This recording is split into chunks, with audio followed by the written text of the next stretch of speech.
Captain's log, stardate 57931.4. The crew is restless. After spending too many months piecing our ship back together, we're finally about to venture out on a new mission. And the crew isn't letting this unprecedented ion storm slow them down. They're ready for something different. I know I am. Perhaps more than any of them. Fortunately, nothing ever stays the same. It's entropy, the nature of the universe. Change is inevitable. And while entropy says order gives way to chaos, in this case, change is good.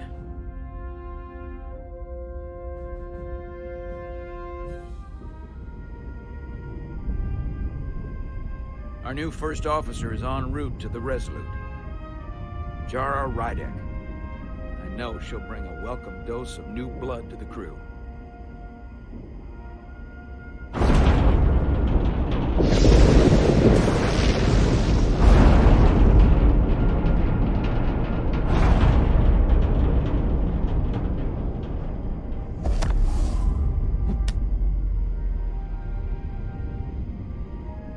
Thanks. No problem. I'm not great with flying. But these little shuttles are the worst.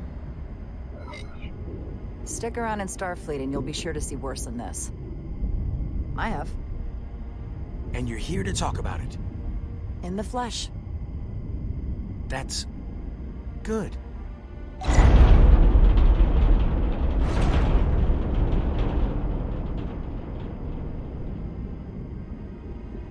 Sorry, I'm a little anxious. I hadn't noticed. I'm on my way to my first assignment. When we get to the starbase, I'm transferring on to the Resolute. So am I. It won't be easy for Jara to step in at the 11th hour like this. But if she's half the officer I knew she could become when she was a cadet at Starfleet Academy, she'll be the XO this ship needs right now.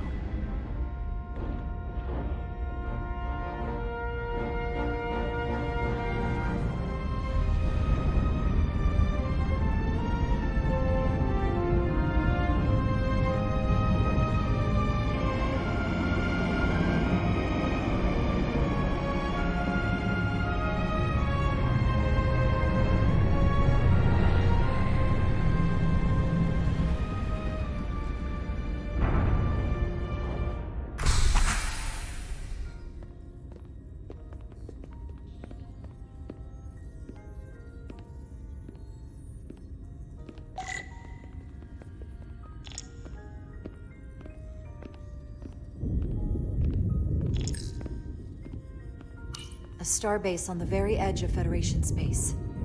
Long way from home now.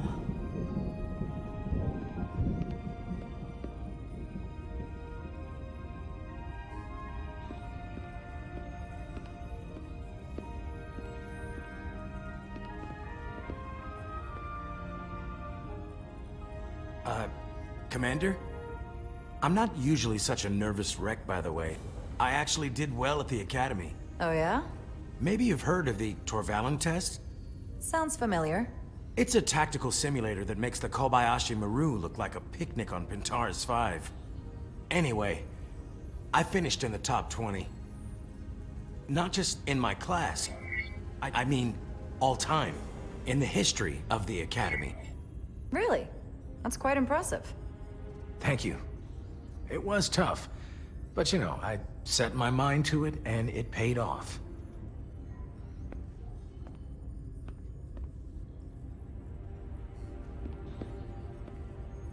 Please place your hand here. Hold it there for a few seconds.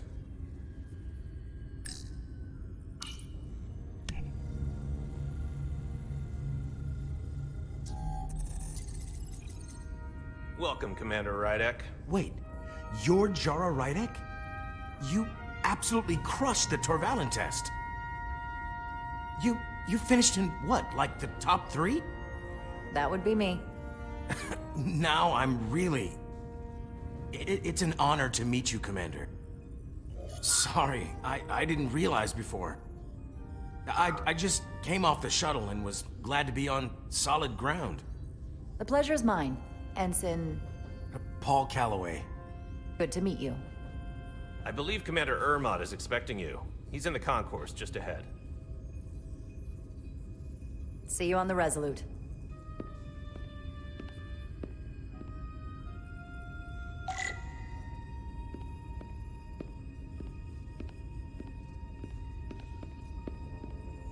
Good day, Commander.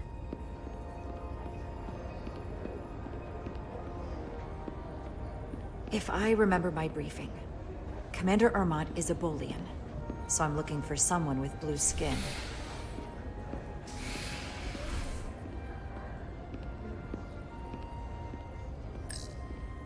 Are you all right? Yeah, I'm just... Well, I'm not sure where my departure dock is. The Resolute's gonna leave without me. Look here. The Resolute is leaving from this dock. Oh, you're right. Nerves must be getting to me.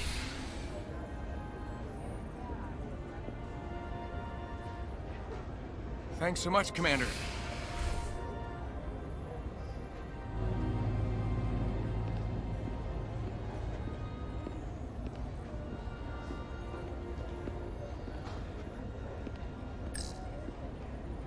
Starbase 128 has 4 docks. I'll replicate myself a meal once I'm on board. Excuse me.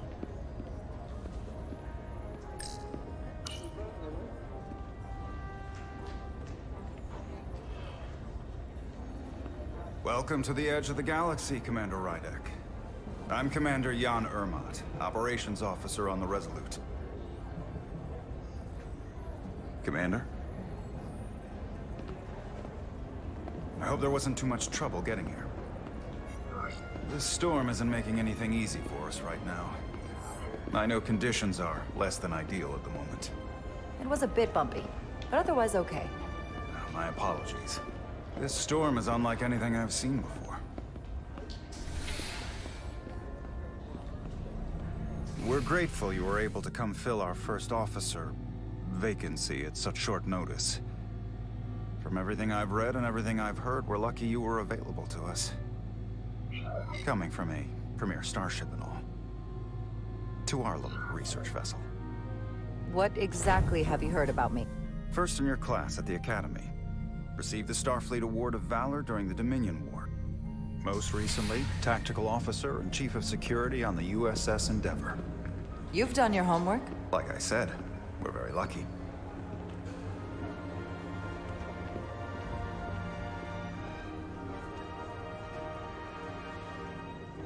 The USS Resolute. She may not look like much compared to the bigger ships, but as far as science vessels go, she can more than hold her own. And she doesn't look so bad considering 6 months ago she was nearly cracked in half venting plasma fighting for her life. It was an accident? Equipment malfunction. An accident suggests fault, but no one's to blame. It was a planned test, but the warp core was pushed beyond its limits. It destabilized the dilithium, there was a runaway reaction, and the warp bubble deformed. We thought we could reach a higher resonant frequency, but it was more than she could handle. Cost us our first officer and 22 of our crew. At the end of the day, we're all responsible for each other. To have lost so many lives. That's a high price to pay. Too high by any estimation. But there's nothing that can be done about it now except get back to work. And make sure it never happens again. Listen. I realize you've known Captain Solana for quite some time. And I'm sure you're ready to bring your best. But I should warn you that when the captain announced you would be the new first officer, there were those who felt it was a mistake, that he should have promoted from within. So you might want to tread lightly at first. Until they come to value your contributions as much as he does. Thank you. Always good to have a sense for what you're walking into. I just thought you ought to know. I appreciate it. Starfleet has assigned us a high-priority mission to the Hotari region. I'll let the captain brief you on board. I know he's eager to see you. Will we be mission ready in time? We have every intention. The crew has been working around the clock to get the ship ready. There's still so much to do.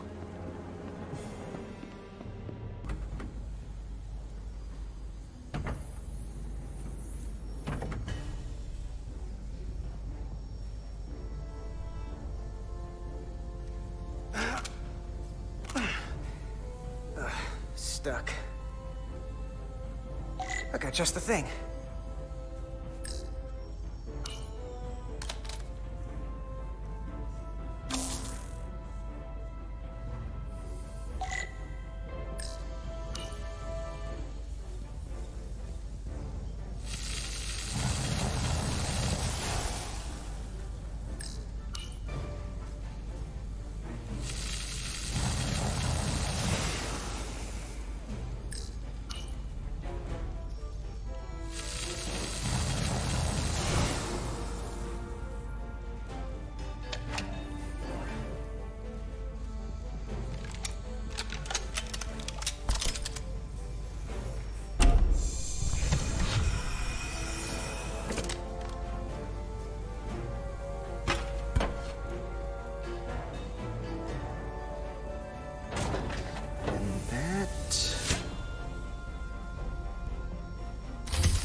Is that.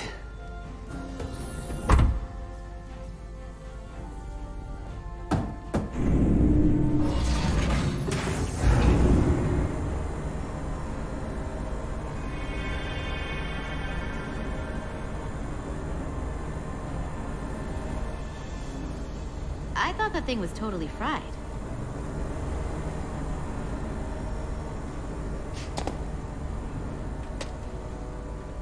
Nice work, Carter.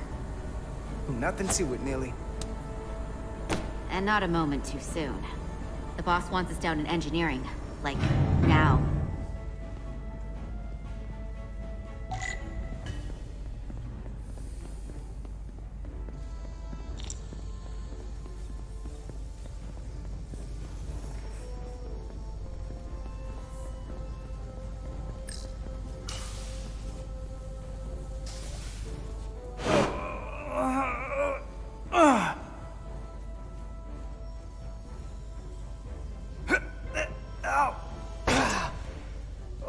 Come on! Oh, these are heavier than they look. Makes more sense than zero G. You're welcome.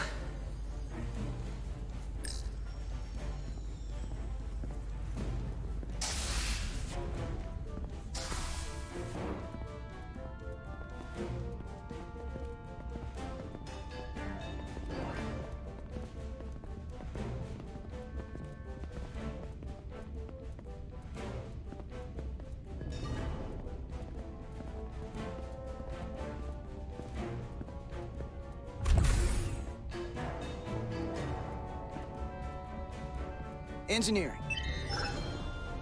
I heard the new XO just arrived. Won't be long before we get underway.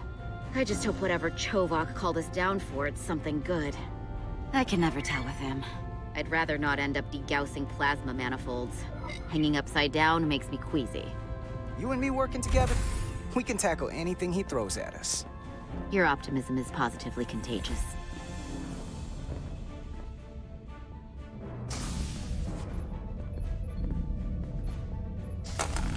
Looks like we got here before. Lieutenant Commander Chovak. We were just looking for you, Commander. Petty Officers Ed Solar, Diaz. I was beginning to think you would be late. We are all hands on deck right now, which means if you are not at your post at the appointed time, I do not have someone to replace you. A point I have been forced to make to Petty Officer Edzelar on repeated occasions. Apologies for the delay, Commander. I do not want your apologies. Simply see to it that it does not happen again.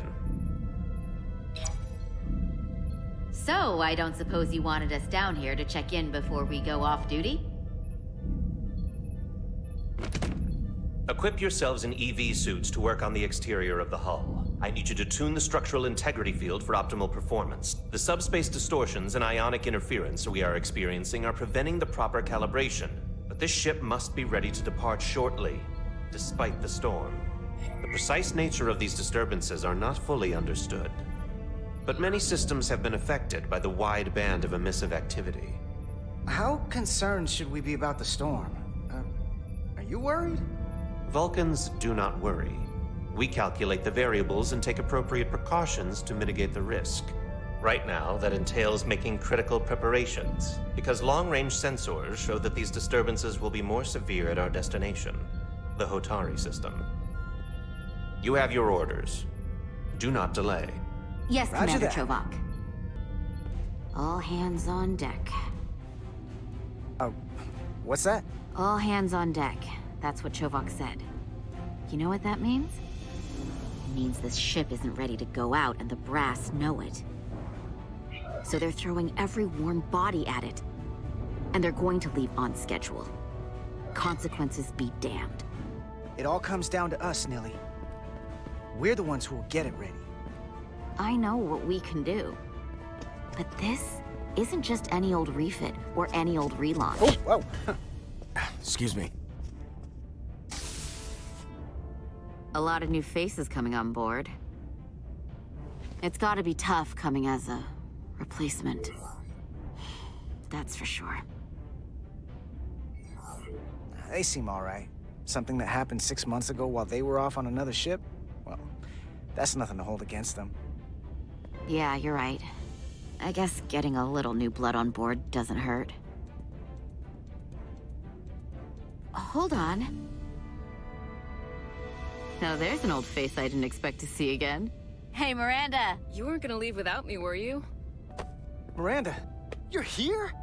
We thought you were staying on the Adirondack. Transfer came in at the last minute, so I figured I'd slum it on this bucket of bolts. Looks like you got her back together pretty nicely. I wasn't sure what to expect. I'm gonna take the high road here, pretend you didn't say that, and welcome you aboard. He's a better diplomat than I am. He still owes me a bottle of Saurian brandy. Don't think I forgot. Oh yeah, it's coming back to me now. Maybe Carter can rustle up that bottle and we can give you a proper welcome. As soon as we wrap up this quick little spacewalk.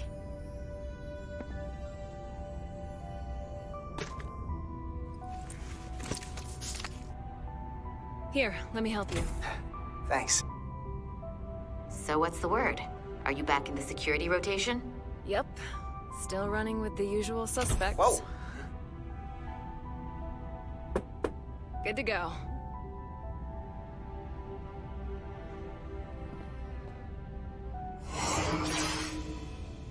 See you on the other side. Activating magnetic souls.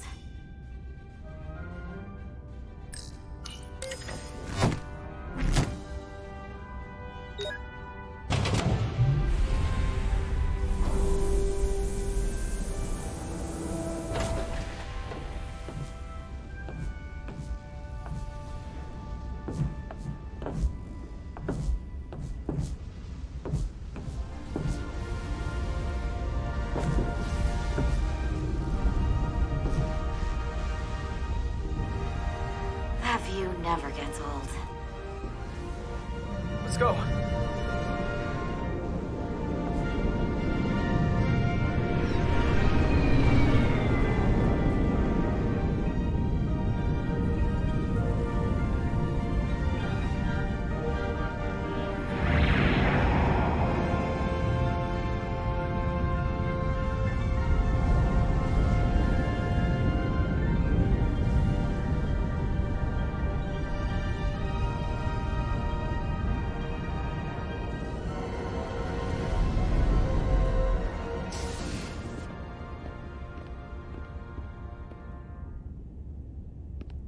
Captain Solano should be here momentarily.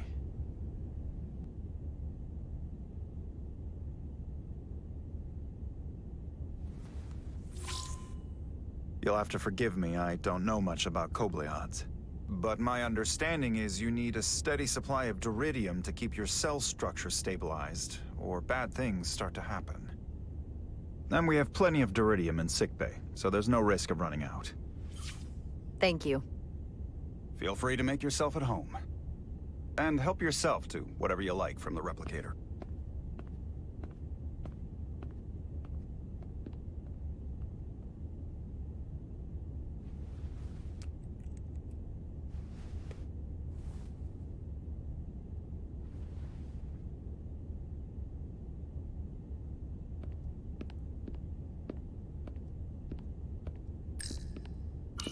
Just a sip of something. Rack the Gino.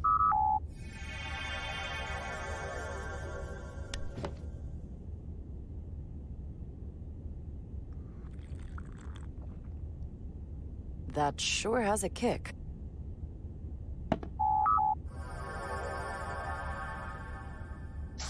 Jara Rydek.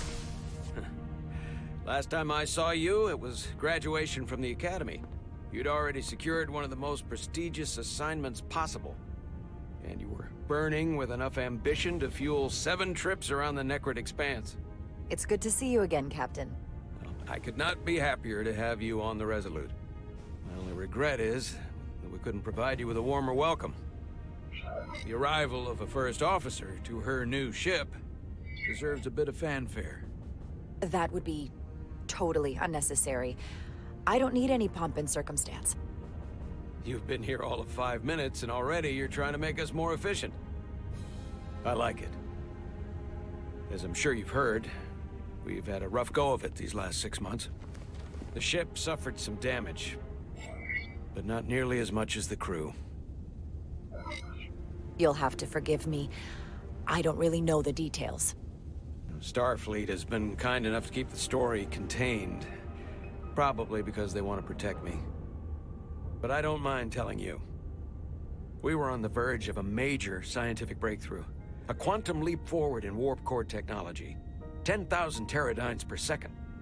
The ability to travel at a sustained rate of speed longer and faster than we ever dreamed. What would have been the crowning achievement of my career. Right there. Within our grasp. Until it all went so horribly wrong. We pushed her too hard, and a warp core malfunction overloaded the system, creating a pressure gradient way beyond what the ship could handle. It was heartbreaking. We lost some of our best people. As captain, I have to take full responsibility. It was my decision to make, and I have to live with the consequences. We all know the risks when we sign up. There are no guarantees. As much as we tell ourselves otherwise. True. But as captain, my job is to mitigate and manage the risks as much as possible. And that's where I failed. In my defense, I will say, I might have avoided the whole ordeal if my senior staff had been willing to trust me. There was a lot of pushback from my former XO, and I think that cost me his confidence. I don't want you to pull any punches. Certainly not on my account. But once we decide on a course of action, I need everyone to fully commit to the mission. Anything short of that just won't work. And that's when things start to go sideways. Whether I agree or disagree, I can promise that I'll be honest to a fault. Good. That's exactly what I'm looking for. But at the end of the day, it has to be my call. Look, I'll be blunt. We can't afford another mistake. Or at least, I can't. I feel like my career is hanging in the balance here. We need a win. Something to restore the crew's confidence. I understand. On a more positive note, Starfleet has tasked us with what they're calling a mission of the highest priority. Escorting a senior diplomat to Hotari space. 2 previously peaceful and otherwise non-aggressive civilizations now find themselves on the brink of all-out war. So it's a peacekeeping mission. I see it as a golden opportunity to not only prove what the Resolute and her crew are truly capable of, but also a mission for which we're uniquely qualified. This ionic storm. Our long-range sensors suggested several orders of magnitude stronger than anything on record. A total anomaly like nothing we've seen before. And you'll never guess where it leads. Hatari. Exactly. Very nearly in the precise location where we're headed. Where I imagine the interference will be exponentially greater. But the diplomat will brief us on the details at the rendezvous. Who is the senior diplomat we're escorting? That I don't know. Starfleet hasn't said. But I don't want to get ahead of myself. I expect we'll have some rough sledding when we arrive, so I need you to prepare the crew for the worst. There's just one more thing I want to clarify up front. The metric that for me will be the ultimate measure of your success. What is it? If after serving as my first officer, you don't one day find yourself with a ship of your own, then I will consider it my personal failure. When that might happen is entirely up to you. But it goes without saying, you have my full support. Thank you. But I feel like I still have so much to learn. You'll have plenty of opportunity. And if you're willing to put in the work, I'll do everything in my power to help you along the way. Come, let me introduce you to the crew.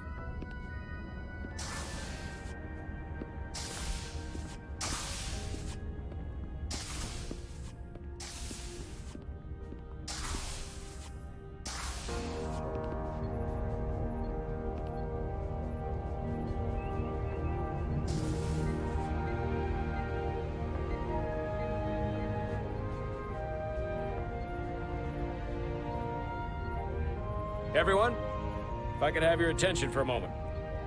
I'd like to introduce Commander Jara Rydek, our new first officer. Some quick introductions. This is Lieutenant Handar, our helmsman, one of the best in the business. One of? Well, what he lacks in humility, he more than makes up for in ability. A pleasure to meet you, Commander. Likewise. Next, we have Commander Westbrook, our Chief Science Officer. I've come to rely on his expert counsel on a regular basis. Pleasure. Commander Rydek, it is such an honor to meet you.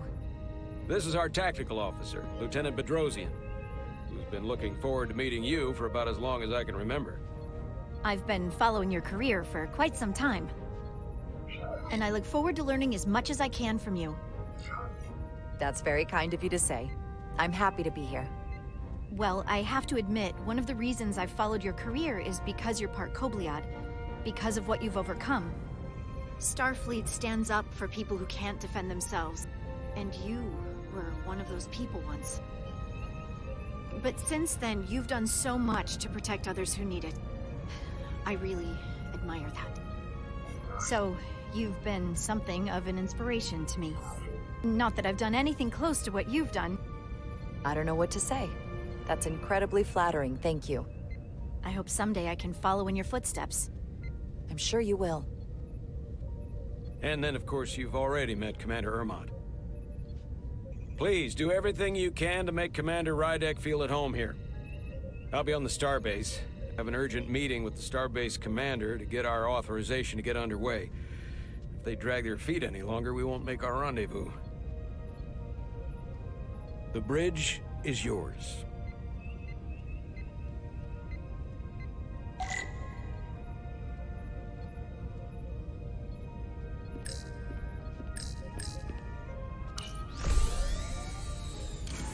Tactical holodias. Just like they've got on the Excelsior.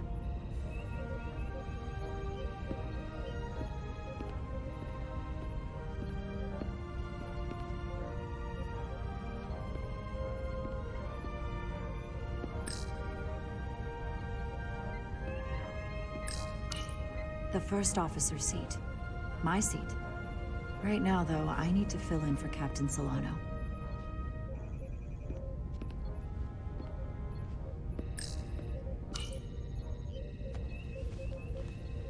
Commander, Chief Engineer Chovak needs to lower the structural integrity field.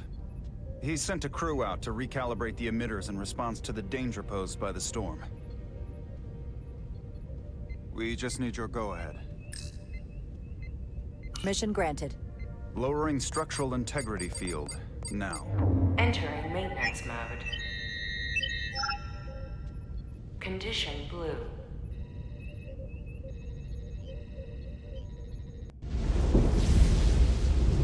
The storm is getting worse. Looks like they turned off the SIF. Great. Let's get to that emitter.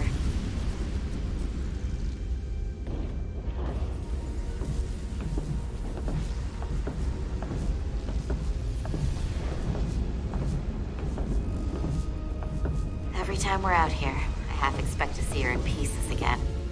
She's still got some scars on her. It adds character. When I joined Starfleet, all I wanted was a ride out of town. But this isn't exactly how I pictured it. On the outside of the ship? No. Sometimes it feels like we're just part of the machinery. Don't you want more than that? I mean, Starfleet is noble and all, but it's still a machine. I am more than that. And so are you. You wanted to get away. I enlisted because I didn't want to wait years just to get out and see the galaxy. I wanted to go somewhere. See new worlds. Look up at a sky no one's ever seen before. Just because I'm cranking a hyperspanner up in a Jeffries tube today doesn't mean that's all I'll ever be.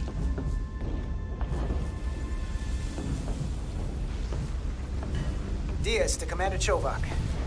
We are at the SIF emitter. Acknowledged. You may proceed with the recalibration.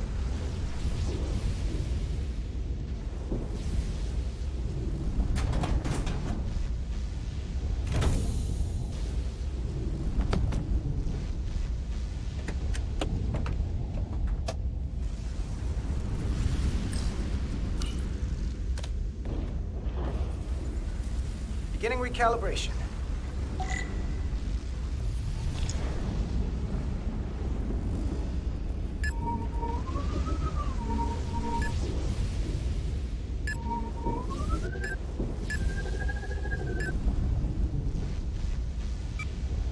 Looks good. That wasn't so hard.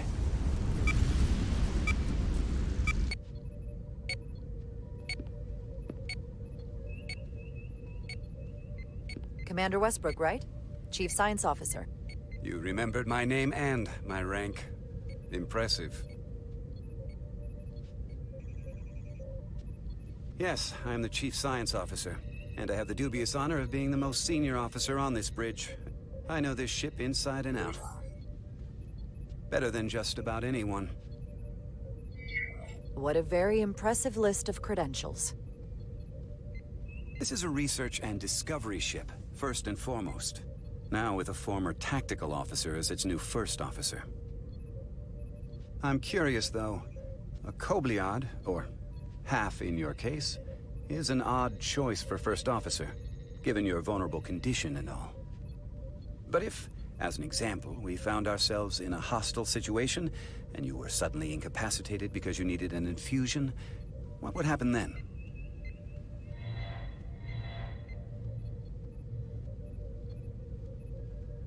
You'd leave Captain Solano without an XO. Granted, that would be a worst-case scenario, but not outside the realm of possibility. That's very kind of you to be concerned about my well-being. But you don't need to trouble yourself on my account. I'll be fine. Well, I wouldn't say I was concerned, just curious, that's all. Listen, can I be blunt, Commander? I see no reason to stop now. Commander Sutherland, your predecessor, was one of the best first officers in all of Starfleet. His record was impeccable and his reputation was without equal. I mean no disrespect, but the shoes you're stepping into are almost impossible to fill. He was loved by the crew. And he was one of my closest friends. So I can only hope that you'll live up to expectations. I don't think I could ever replace Commander Sutherland. And it would be a mistake to even try.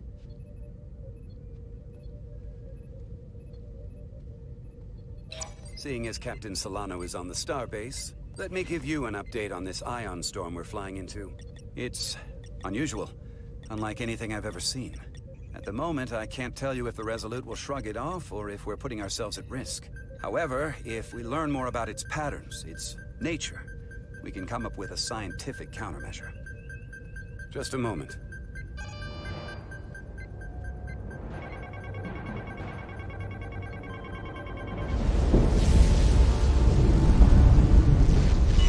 We've got a massive energy wave inbound. On screen.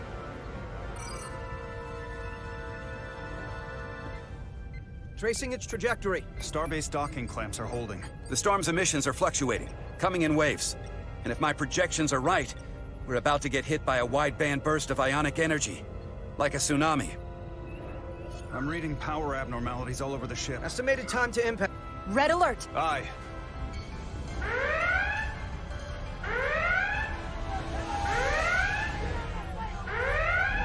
Evacuating main gangway and retracting. Putting sensor visualization on screen. With the structural integrity field shut down, we can't take a direct hit. Time to impact. 1 minute. Shield systems are severely impacted. We have limited protection. I need every available solution. What are our options? We can weaken the impact of the storm with a deflector pulse. There's a better way. I'm sending all auxiliary power to the deflector dish. Send the aux power to the shields. We can't reactivate the entire shield bubble, but it's a directional threat. So we can orient all we have towards the wave. You have to believe me. We only get one shot at this. We can't afford to get it wrong. That's right, which is why we need to send power to our shields. Petrosian, get those shields up. Rerouting power to shields. Stand by. I need a heading. We've only got one shot. Understood. On my command.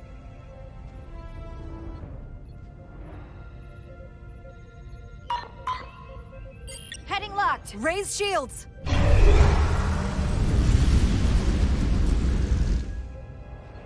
This is it! All hands, brace for impact.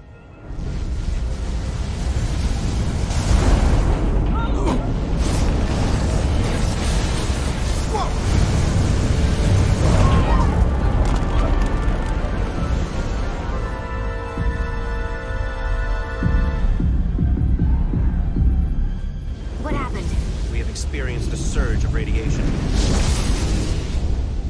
Oh, you don't say.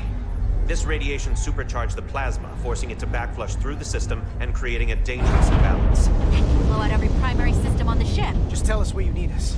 I need you to traverse the hull to the access port to recalibrate the port nacelle plasma regulator.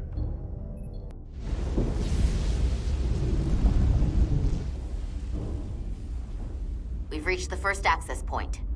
Understood. Do you see the override for the level 1 failsafe circuits?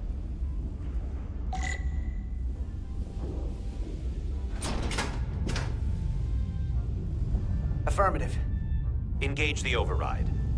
It should allow us to stop the EPS flow to the warp engine without triggering an automatic core shutdown.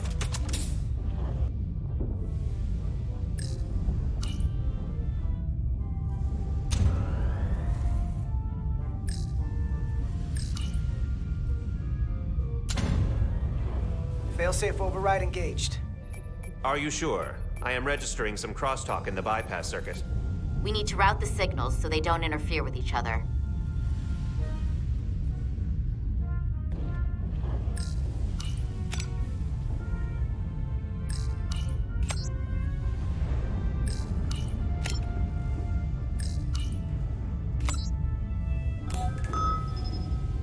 Diaz to Resolute.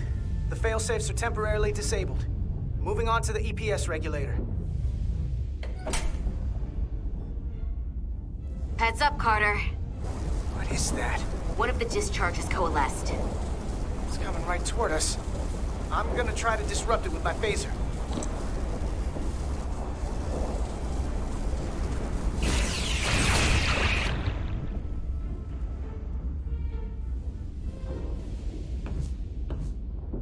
So we gotta climb up the pylon. Not that there's really an up, but, you know.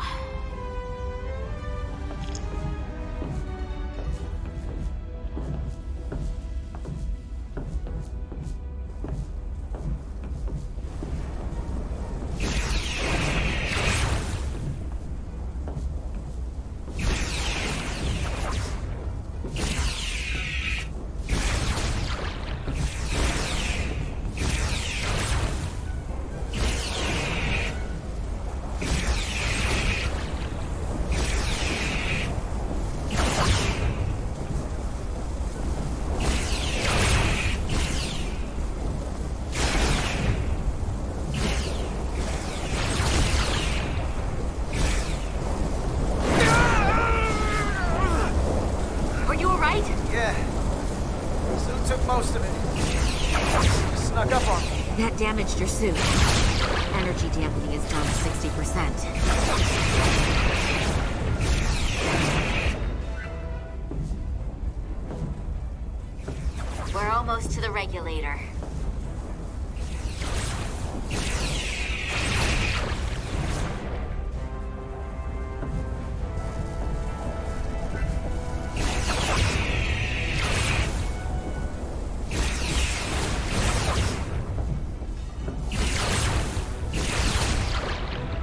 We're at the regulator. Opening the access panel. And now halting the EPS flow to the port nacelle. We have little time before it causes an overload in the engine. You must work efficiently.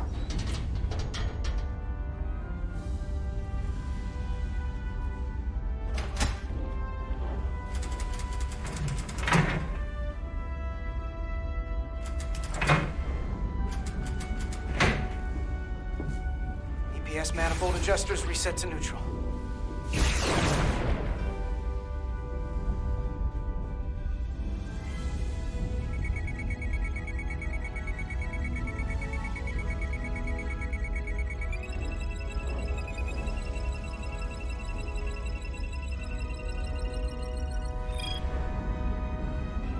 EPS lines to the port warp engine are back in balance. Almost done. Once I cycle the manifold nozzles, Chobot can...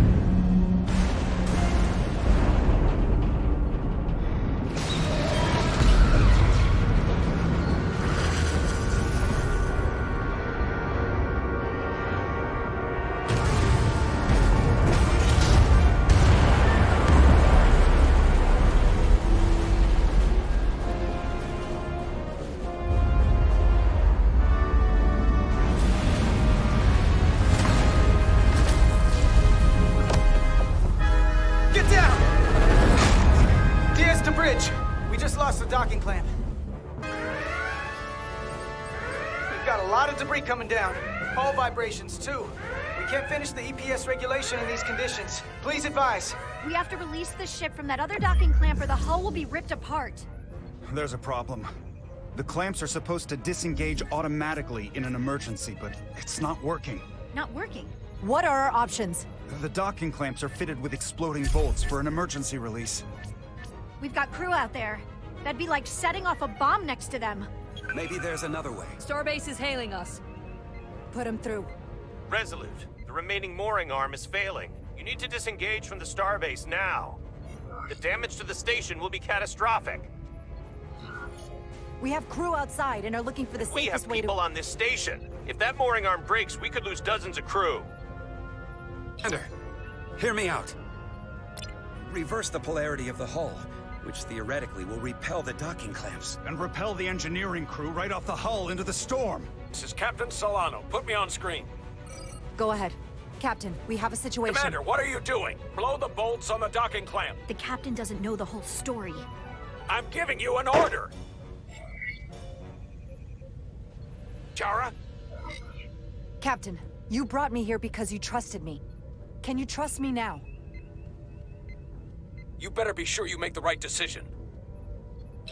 The captain made himself quite clear. They're gonna get hammered with debris out there. Reverse the polarity. There is protocol. And there are lives. What is the holdup? Starbase, stand by. We're gonna flip hull polarity to disengage the clamps. Yes, Commander.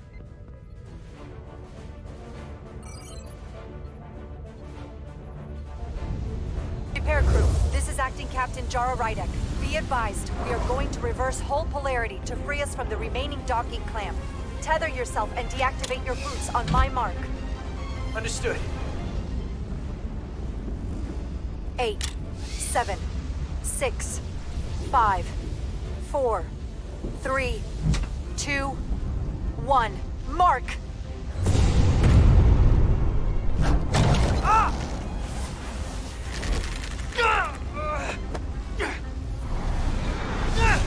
Grab my hand! I got you. Thank you. Plasma imbalance is reaching critical condition. We are moments from primary system failure. I got it.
I got you.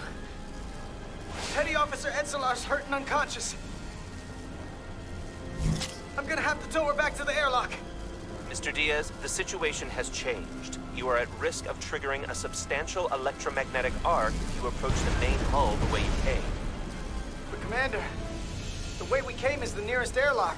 There is an auxiliary hatch near you on the far end of the pylon. You must bring Miss Edselar there to access the interior. Roger that. Go in there now.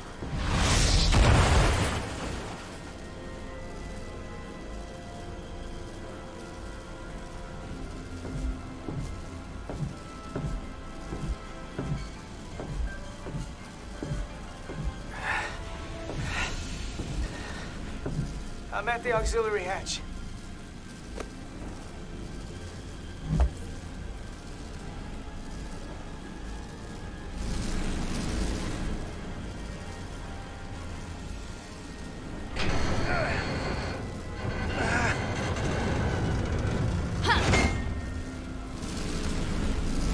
You go first. What? Let me save your neck this time. No time to fight me on this. Get in there! Not on your life. Let's not let it come down to that.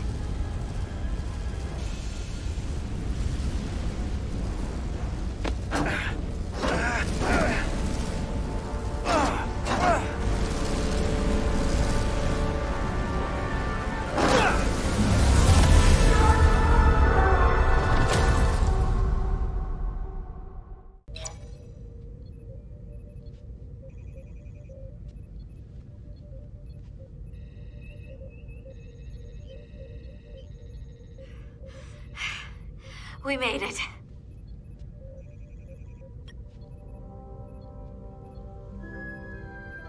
They're safe, bringing the SIF fully online. Do it.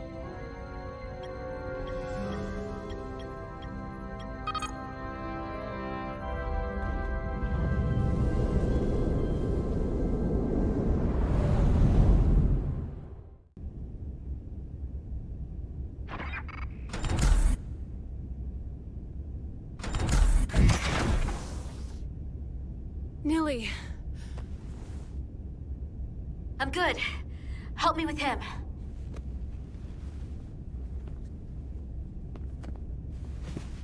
Let's get this off. Medical. Got one wounded at my location. Carter. You don't look so good.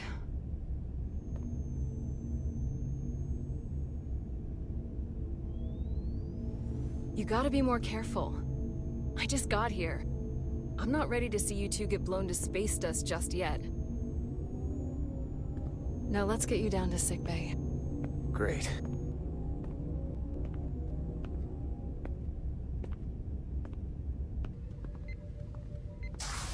Status report.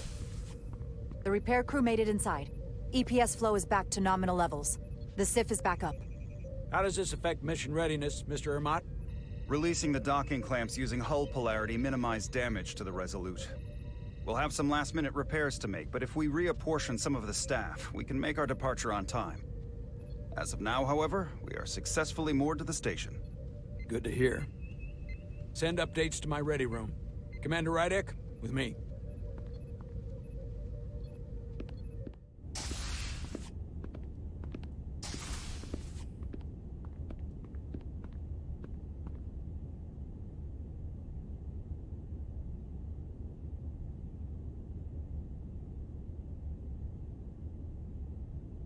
You disobeyed my orders. Well? Respectfully, Captain, I made the right choice given the information You I had. disobeyed my orders!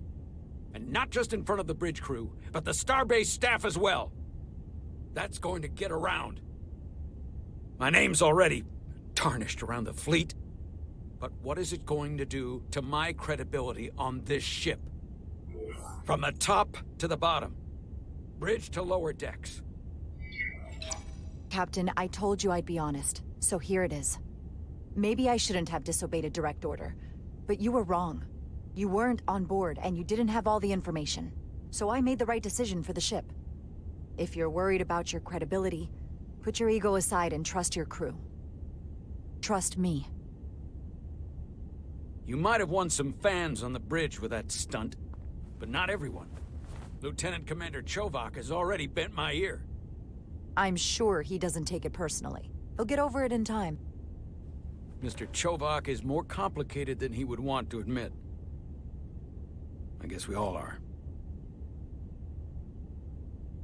And, if I'm being honest, I'm not sure what I would have done in the moment either. You never really know if you weren't in those shoes. So, let's just boil it down to, you did what you had to. That'll have to be good enough for me. Thank you for understanding, sir. I'm sure no one knows the burden of command as well as you do. I'm sure you will, someday. Despite it all, we got our final Starfleet clearance to depart. So if you'll fetch Mr. Ermot, we'll knock out the final details of any outstanding repairs, and then we'll set out for Hotari. Yes, sir.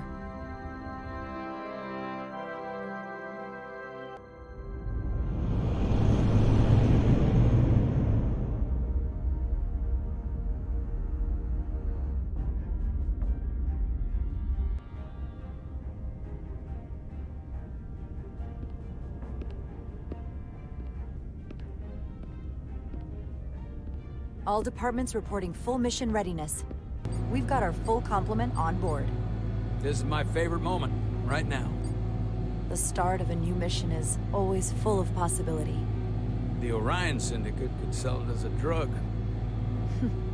Don't let the Admiralty hear you say that.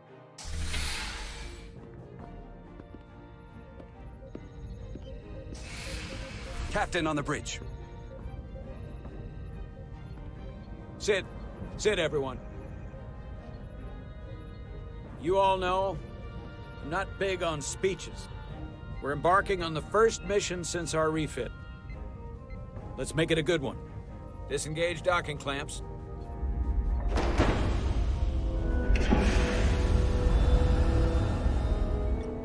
Docking clamps released.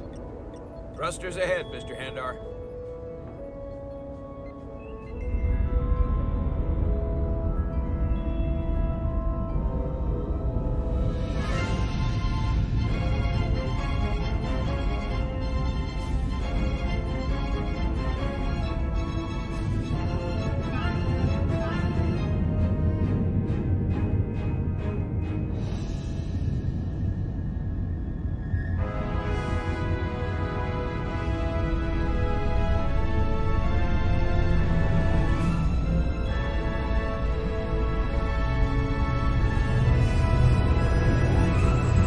That should do it. Set a course for the Hotari system. Prepare to go to Warp 8. Aye, Captain. You know what? You take this one. Me?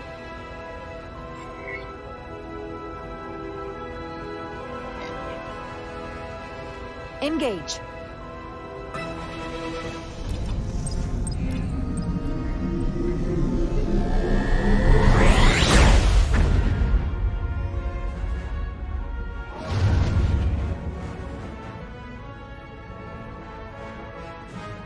Simple, but effective.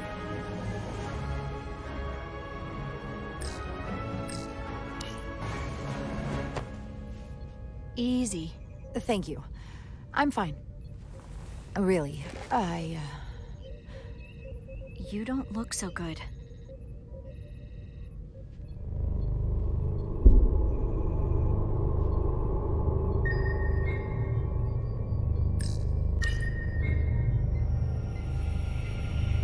I have to get to sickbay. Go.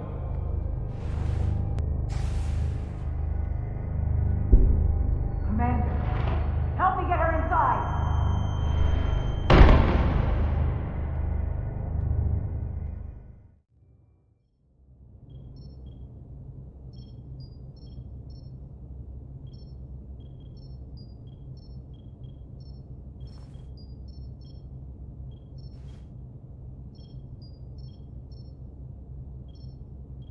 Well, that was quite a scare. A few minutes more and it would have been one of the shortest tenures on record for a first officer. Is that the engineer that was out on the hull? That storm did a real number on him, but he'll live. Just needs rest. You should worry about yourself. Your deridium levels got dangerously low and destabilized your cell structure. This is definitely one of the more memorable first days I can think of. My name is Dr. Aram Duval, Chief Medical Officer. To be honest, I've never met a Kobliad before. You're... rare. I know. I was going to say special. Your people's numbers have dwindled, despite the Federation's efforts to find a more readily available alternative to the deridium you need to survive. Yet you joined Starfleet, and managed to thrive. I imagine the responsibility must be overwhelming. Maybe even a burden at times.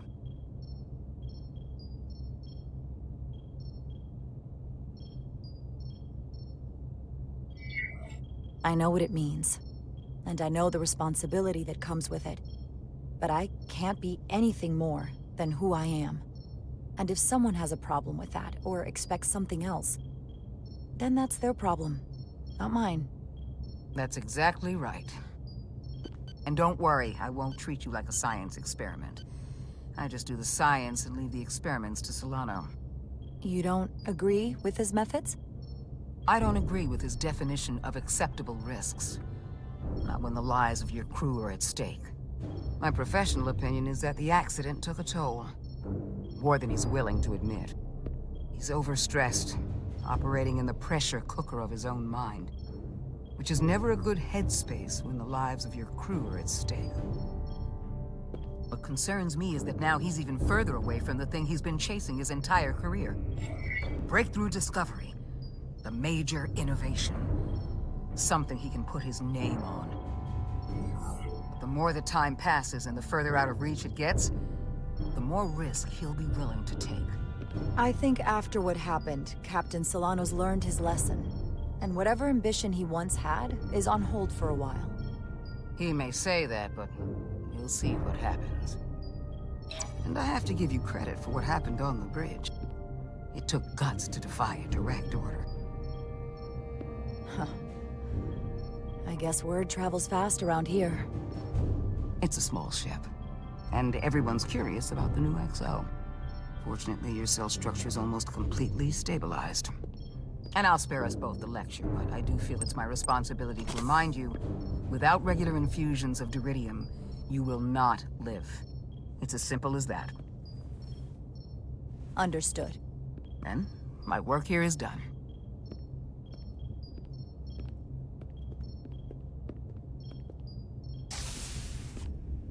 Lieutenant Bedrosian. I came to see if you were okay. We were all pretty worried on the bridge. No one knew what was happening. I don't want anyone to worry. This is just part of who I am. It doesn't define me. Of course. I completely understand. And I would probably feel the same way if I were you. You trusted me earlier with the shields, and I appreciated that. I want you to know that I have your back. Thank you.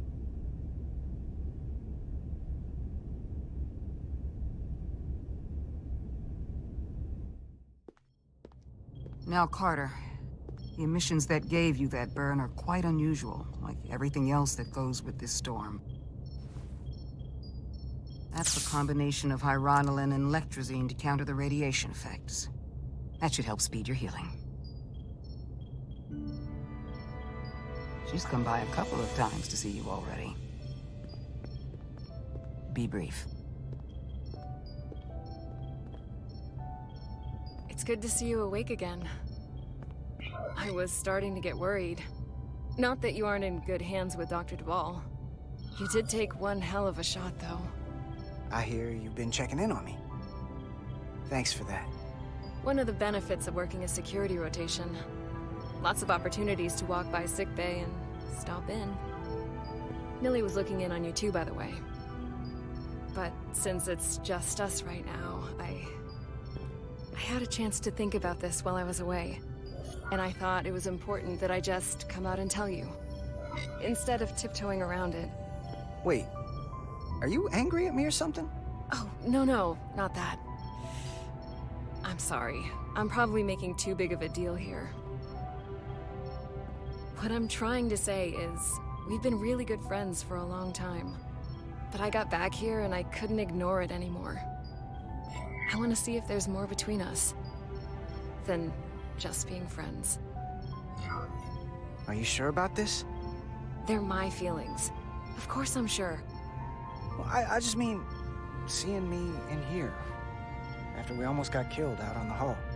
I felt this way before that, Carter. I like you. And I think there could be something more for us. So, what do you say? I think we should just keep things the way they are. You're one of my best friends, and you mean so much to me, and I don't want to risk losing that. I really don't. I understand. Sorry to interrupt, but the patient needs to rest if he wants to get back to his old self. Of course. Hope you get better soon. And maybe just forget this conversation ever happened.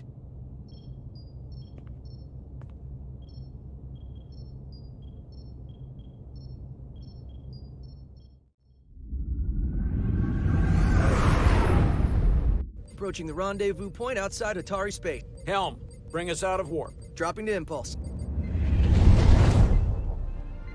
Ionic interference surging, Captain.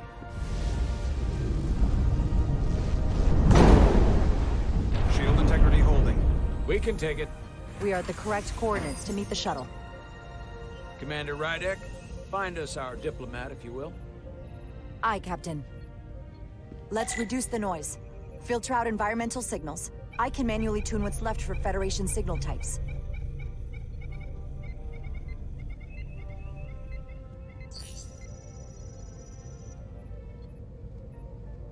I've located the shuttle. Opening comms. On screen. Shuttle to Resolute. Shuttle to Resolute. Debris field. Lost maneuvering. Losing. I can't get it any clearer. We won't get a transporter lock. It's just not happening. Power up the tractor beam. We'll pull them directly into the docking bay.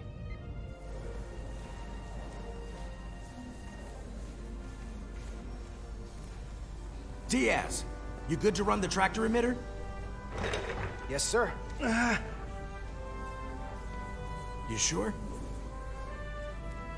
I'm sure.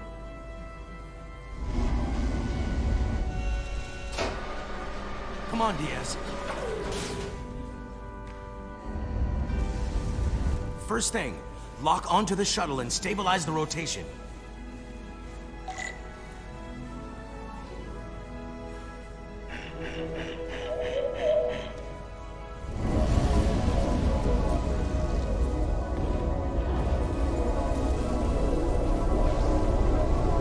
We're pulling in debris.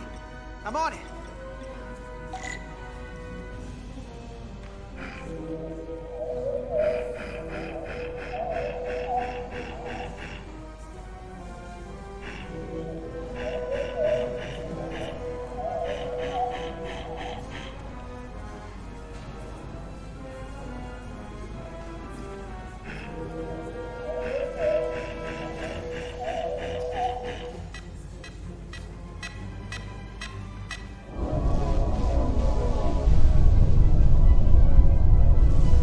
take out the shuttle.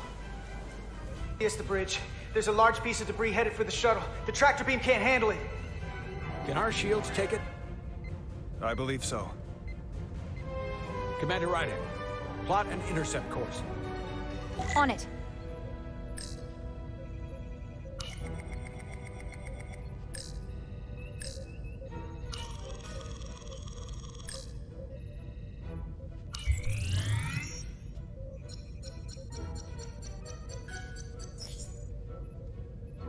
Here we go. Maneuvering thrusters bearing 53 Mark 17. 200 meters on an intercept course. Maneuvering.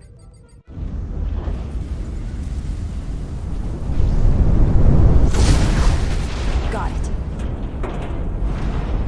Whoa! Someone's working hard on the bridge.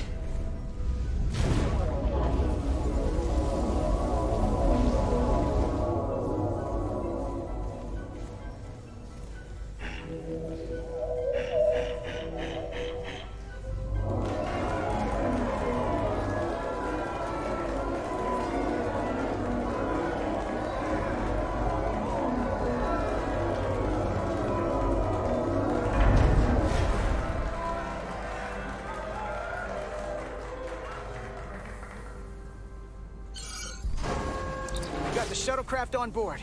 Good job. We're on our way down to meet them.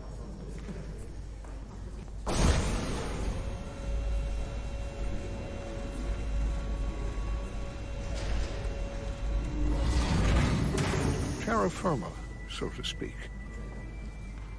Ambassador Spock?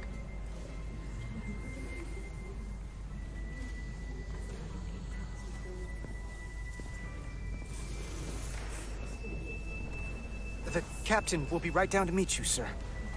In that case, I will wait for him here.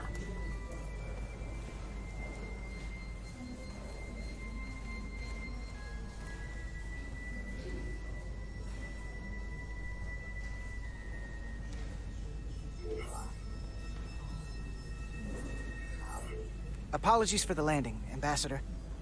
I was operating the tractor beam, sir. I take responsibility. Our arrival was the smoothest part of our journey. Your artistry with a tractor beam is commendable. We thought we were prepared for our arrival in Hotari space, but it is evident my craft was not sufficiently robust for such intense ionic activity. The storm has been pretty intense. There was an element that was most unusual. Before you came to our aid, our maneuvering thrusters and impulse engines were rendered inoperable. So we attempted a short traversal at warp speed, only to find that we could not achieve warp at all, even though our diagnostics computer showed no faults or anomalies. What do you make of that? When all indications say that warp speed is possible, but in practice, we find it is not. Well, this storm is one of the strangest phenomena we've ever encountered. It's disrupted other systems. Who knows what it might do to a warp drive? Yes, it would seem further investigation is called for. Take readings, run some additional diagnostic checks, and we'll get to the bottom of this. Quite logical, Petty Officer... Carter Diaz. Sir. Thank you. Ambassador Spock. Excuse me. I'm honored to have you aboard. I'd like to get right to it. We're already behind.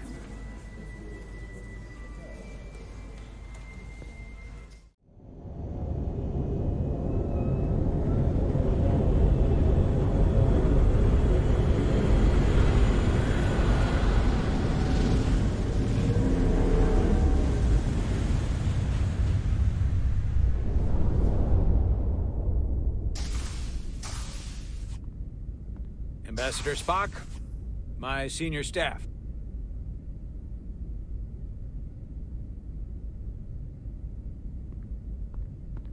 It's not every day that a captain gets to welcome a Starfleet legend aboard. You flatter me, Captain Solano. But legend implies the past tense, whereas I am very much focused on our present circumstances. I didn't mean to suggest you were stuck in the past. You're right, Ambassador. Not the most diplomatic choice of words. Your experience comes from the past. But our present situation calls for it. True enough. We were hoping you could fill us in on the details. We got the basics from Starfleet. Two formerly peaceful neighbors are now on the brink of war. Indeed, and the tension between them grows fiercer by the hour.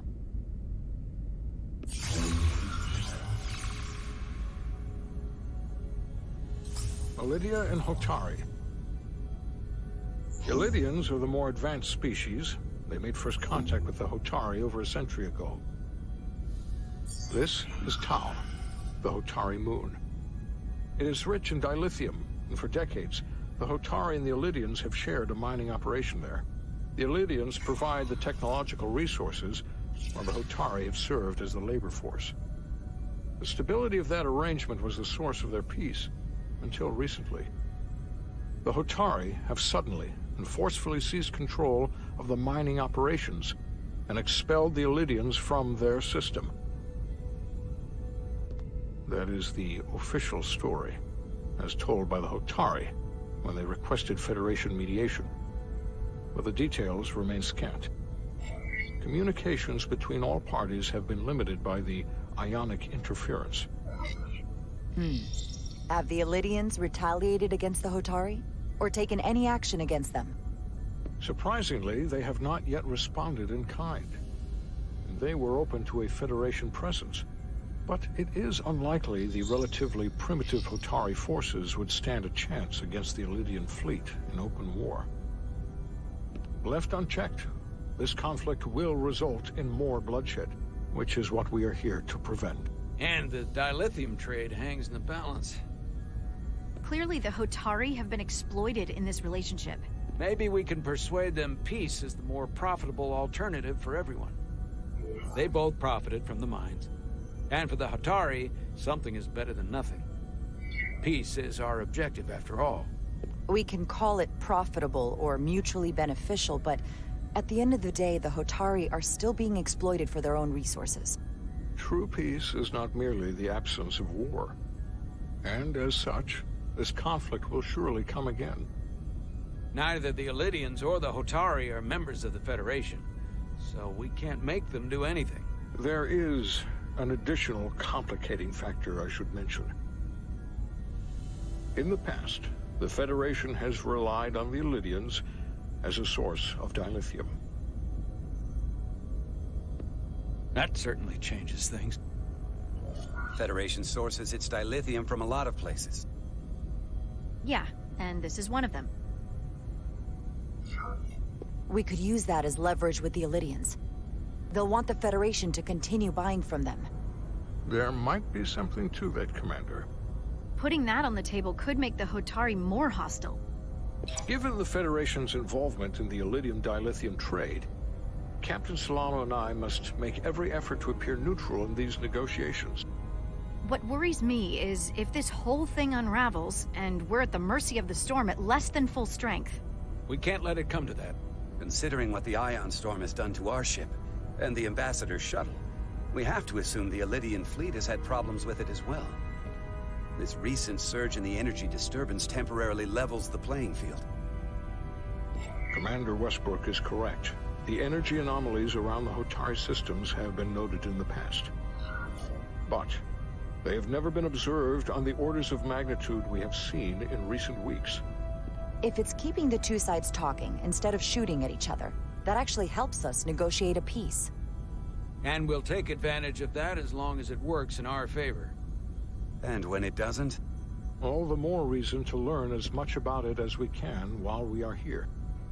We do not want to be caught unprepared, should the energy anomaly continue to fluctuate. So I trust we understand our circumstances. We're operating on a strict timetable here, and we're going to be leaving for the negotiations shortly. Commander Westbrook, I want you to leverage our systems to investigate the anomaly from here while we're gone. Aye, Captain. Thank you all. Dismissed. I want to speak to both of you privately.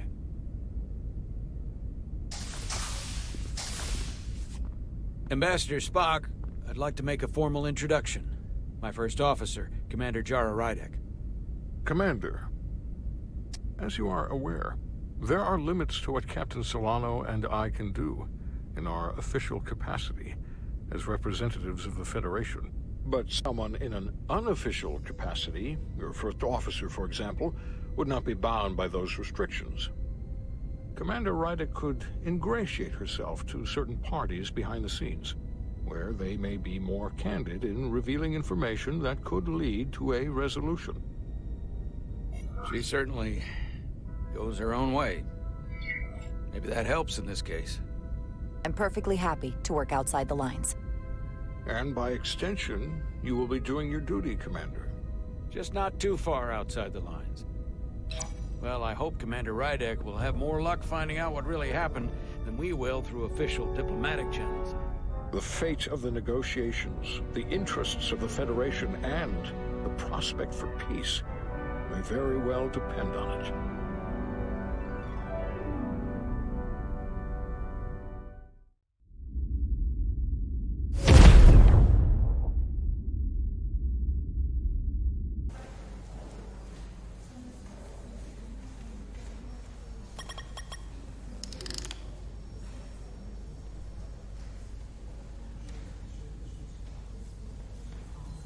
Mr. Diaz, I understand you have already discussed the warp drive failure with Ambassador Spock? I have. It is imperative that the Ambassador's shuttle be flight ready. I need you both to ascertain the root cause of the system failures he encountered. I'm surprised, Commander. I thought you would have wanted to work on Ambassador Spock's shuttle yourself. I respect the Ambassador and his many accomplishments, but I do not derive any satisfaction from interacting with his shuttle as if it were somehow transubstantiated through its association with him. Especially when I have the entirety of this starship to concern myself with. Commander Chovak, is there anything you do enjoy? I take pleasure in the satisfaction of a job well done. I suggest you try it sometime. Make note of any abnormalities in your report. Carry on. Was that a joke? No, couldn't have been. It seems like he's warming up to us. Yeah. Even Chovak has to look at that face and know you've earned some real respect. And I have to admit that I owe you one. You were right to make me go first. I don't know what I was thinking. You've pulled me out of trouble how many times? Call it even. Okay. At the very least, maybe I can track down that bottle of Saurian brandy you're still on the hook for. But first, we have work to do.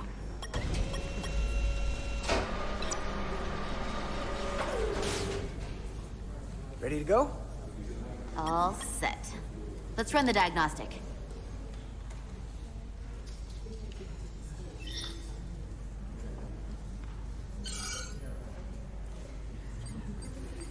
So... I know about your talk with Miranda. You do? She sent me a Priority 1 dispatch right after your conversation. Knowing you two as well as I do, I thought you'd jump at the chance to, take it to the next level. Why'd you tell her you just wanted to be friends? I was surprised to hear that. I mean, we already know you like her. Not that far off to like her like that. Because I do think we should just stay friends. I don't want to do anything to mess that up. Fair enough. I get it. And a direct, honest answer is gonna make it a lot easier to stay friends. Just, when you see her, don't make a big deal of it, and I'll be there to smooth things over. Is that thing done yet? Yeah, it's wrapping up. Let's see. The relays along the primary EPS are blown. The backup relays are all intact. An EPS overload from the warp drive could cause that. But how did the shuttle end up dead in the water? Huh. Well, maybe the ship's data recorder can tell us something.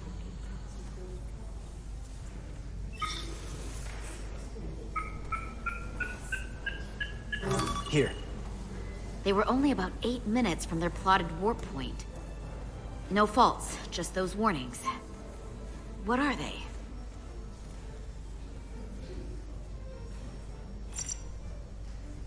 The warp field became inverted suddenly. I've seen this happen when the center warp coil cracks. A cracked warp coil throws a fault code. Still, we should take a look. There was a complete warp cascade failure. Wow.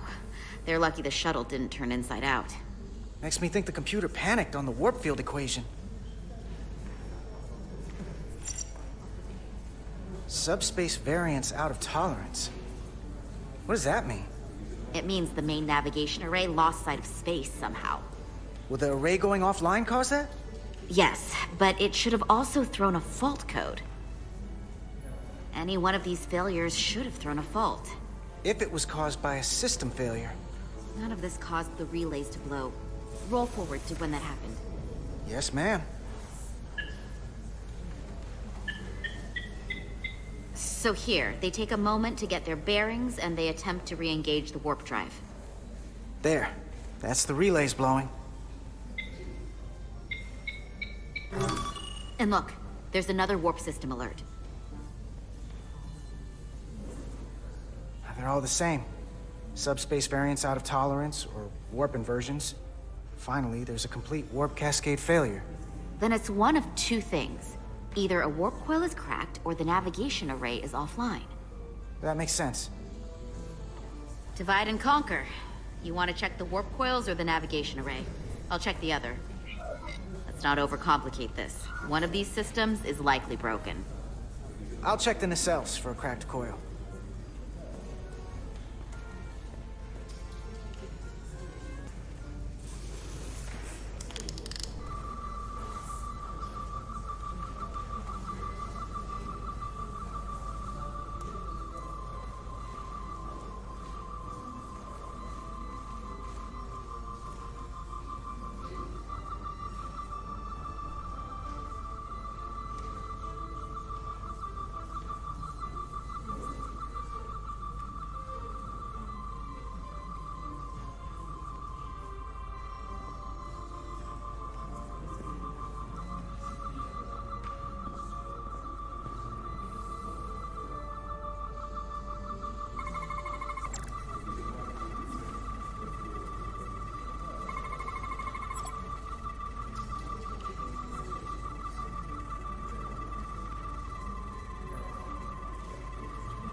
I checked every coil on the port nacelle for imbalances.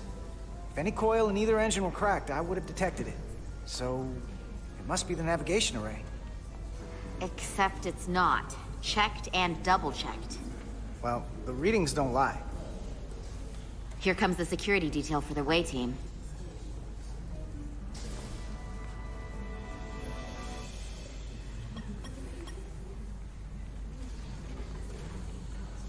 Hey, going planet side? Yep. As soon as the negotiating team comes down from the bridge. Apparently, we don't get to leave just because I'm ready. Should be an interesting ride down to the surface. I'm not looking for a repeat of whatever went down here. Yeah, we're still trying to figure that out. How dare they keep you waiting? Don't they know who you are? I mean, how hard can this diplomacy stuff be? I'm sure I could handle it myself. No doubt about it. Hey, Maris. Aren't these those button pushers you're always hanging out with? And you're the phaser jockeys we always beat in Parisi squares, right? All aboard for Hotari! That another one of the captain's railroad things? Gotta be. I just usually zone out by the time he gets to the whole, steam engines were the warp drives of their day part. Catch y'all later. You don't want to miss your train. I do have to go. Back before you know it, sport. So, I'll catch up with you two then. Take care of yourself down there, okay? Stay safe. Always. Don't leave home without it.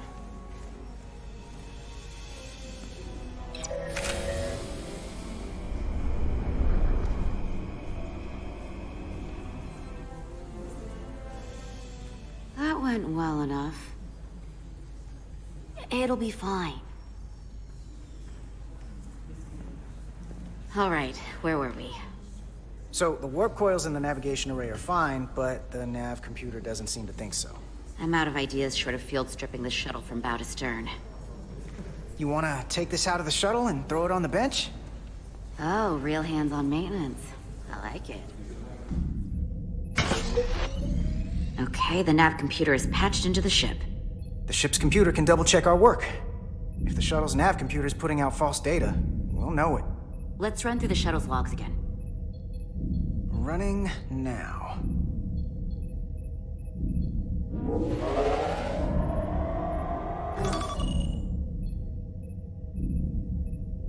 Same.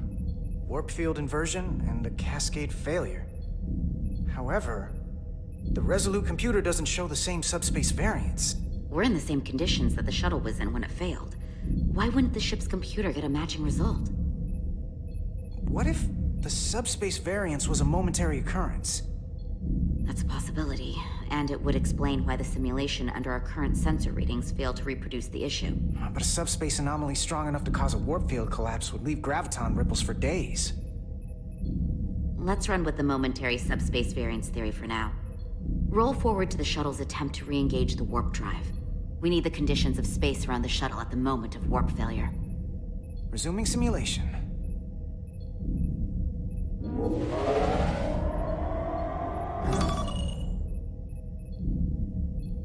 Error in warp field calculation. Cochrane formula variables are out of range. That right there. Take the shuttle sensor data from that moment. Computer, why did the warp field calculation fail? Warp field pressure returned non-orthogonal. Results are undefined. That doesn't help. Wait, what if we use a different ship? Put the Resolute into the simulation instead of the shuttle. Yeah, it should warp just fine. Unless... Computer, run the simulation with the Resolute. Resolute simulated. Computer, give me manual control on the warp power. Static field intensity, warp 1.1. 1.2. 3. Warp pressure is destabilizing. Error in warp field calculation. The warp drive has experienced a system-wide cascade failure. Warp field collapsed. Subspace variance is out of tolerance. Cochrane formula results are undefined. Bingo. What-o? The same moment when the shuttle failed to warp, so did the ship. Whatever happened to the shuttle just happened to us. The Resolute will not sustain warp. We can't leave Hotari space.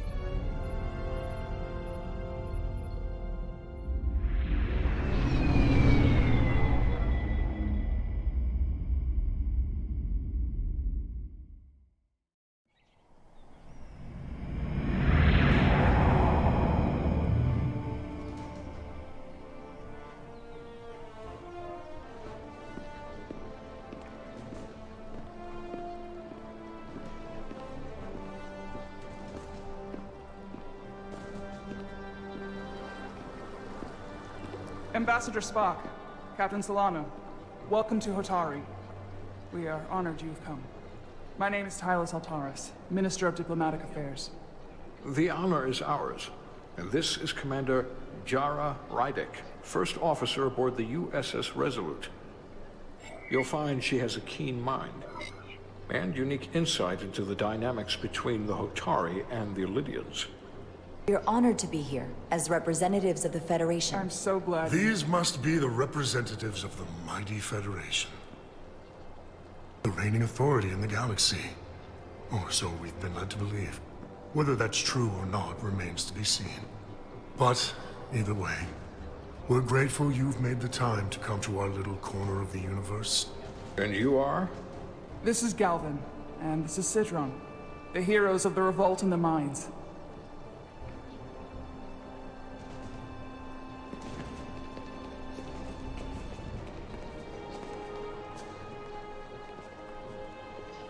Let's hope this is the last time we ever have to come here. If you'll excuse me.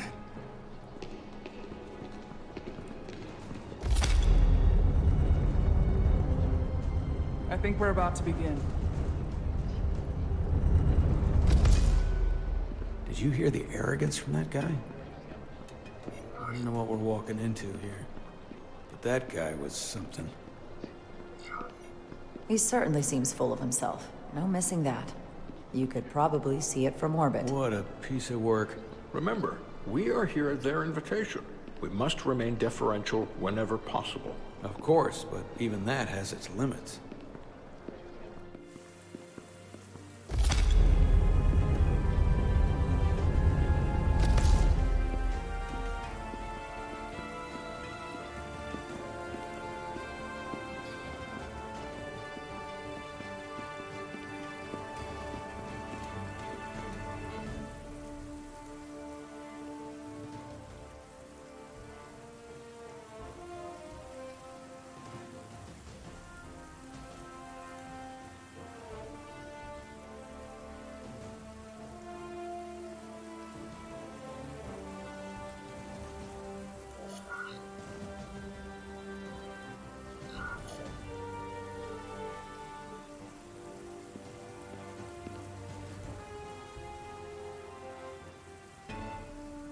Ambassador Spock, welcome to Holtari Prime. The honor is mine, Your Majesty. That the Federation would send one of their most respected representatives is not only an honor to the Holtari people and their queen, but a recognition of our stature and importance. Let's get on with it, shall we?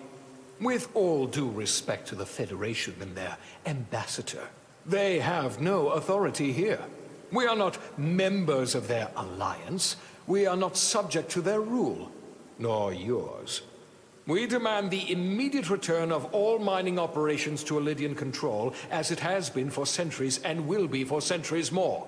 That has always been our understanding. That understanding has changed. Then you invite war! And if you cannot remain silent, you will be silenced.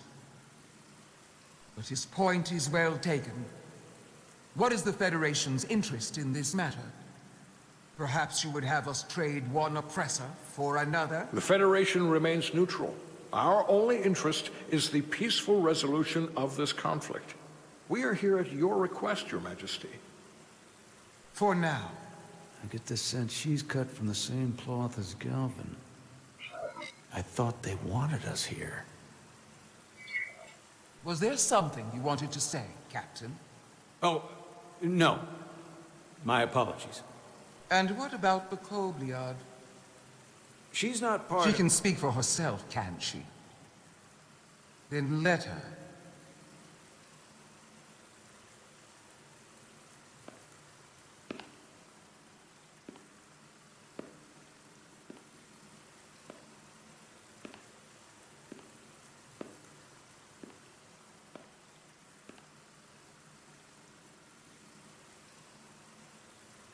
Now then, one should know their place.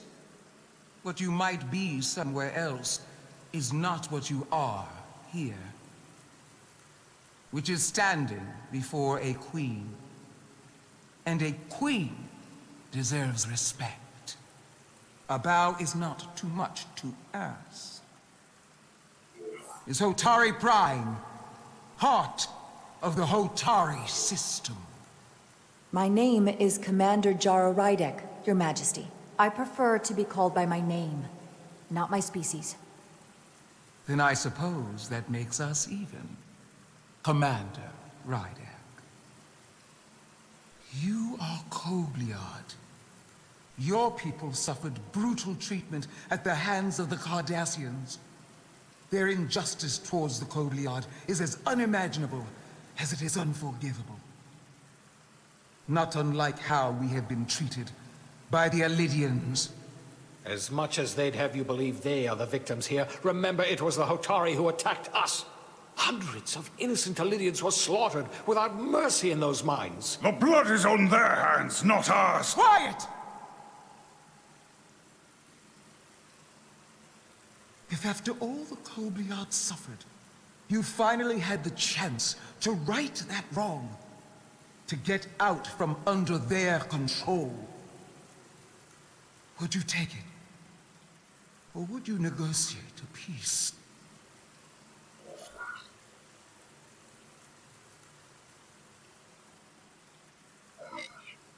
If the opportunity presented itself, and I wish that it had, more than you can know, then I would right the wrong without hesitation.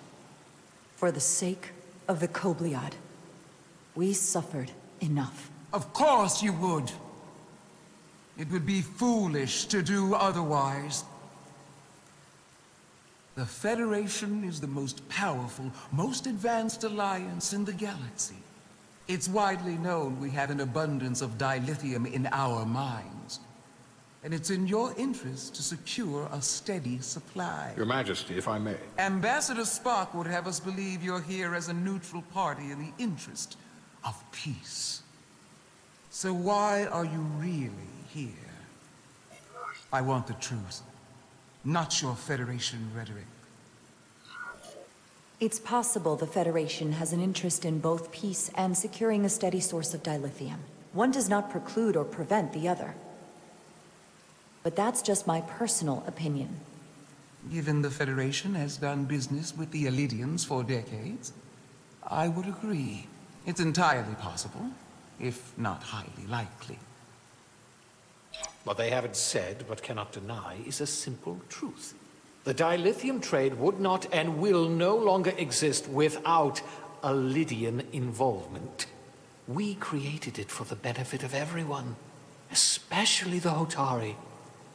We've given them warp technology. We've let them share in the profits. We've made their lives infinitely better than before dilithium was discovered. All of that goes away if the Federation turns a blind eye to their treachery. That is enough of your lies! The Hotari are quite capable of running the mines. We've done so for centuries. Don't tell me, who deserves control of the dilithium trade and the mines on Tau? Who should the Federation recognize? The Hotari or the Illyrians? It can only be one or the other, not both. If there can only be one, then it would be in the best interest of all involved if the Illyrians resumed operation of the mines. And that is why we should not trust our fate to the Federation. She speaks sense. You do well to listen to her. And you do well to hold your tongue. We will take back our minds by any means necessary. Then you will see more blood spilled. I am more than willing to address your concerns, Your Majesty. Yours as well, Representative. But I suggest we could have a more productive conversation with a smaller group. Perhaps only the most essential representatives.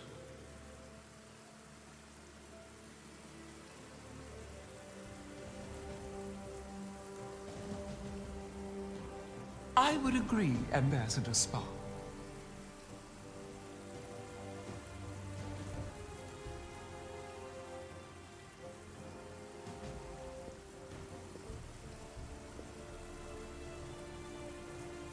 I think this is best left to those of us with more experience in diplomatic matters.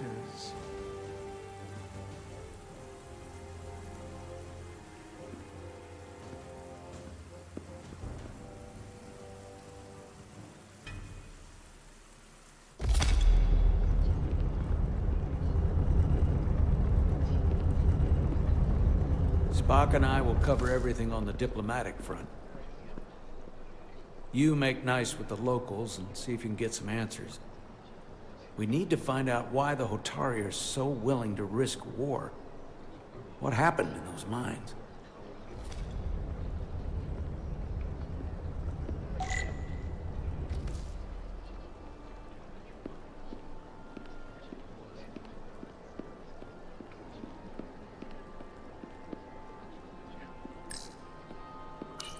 Such rough terrain.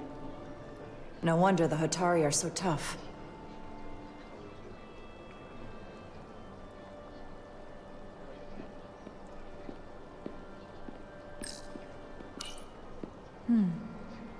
Soothing.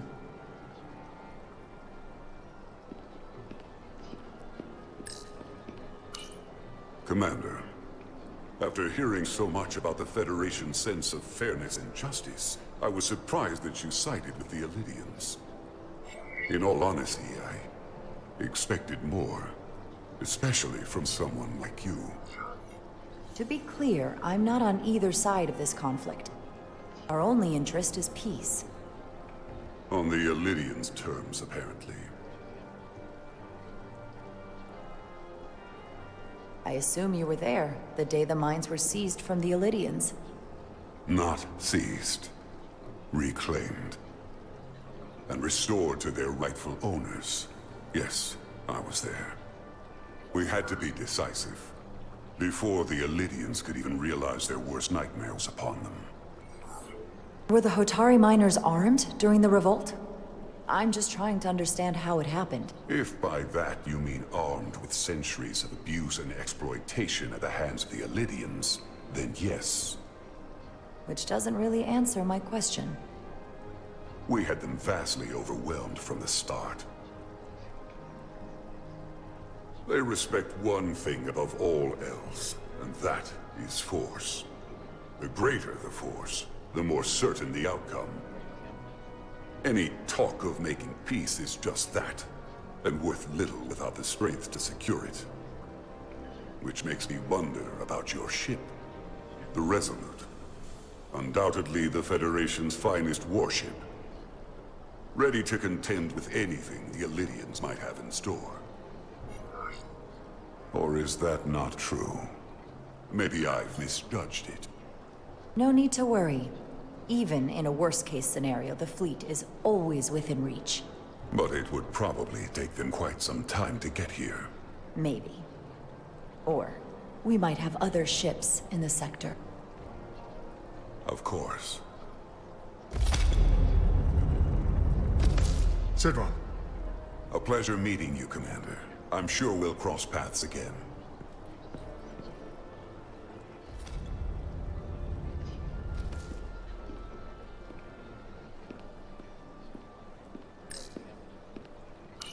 Commander Rydek, I have to admit, I was surprised when you said the Illidians should control the dilithium trade.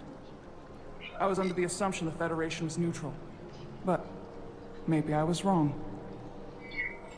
I can assure you, we aren't on anyone's side. We are, and will remain, completely neutral.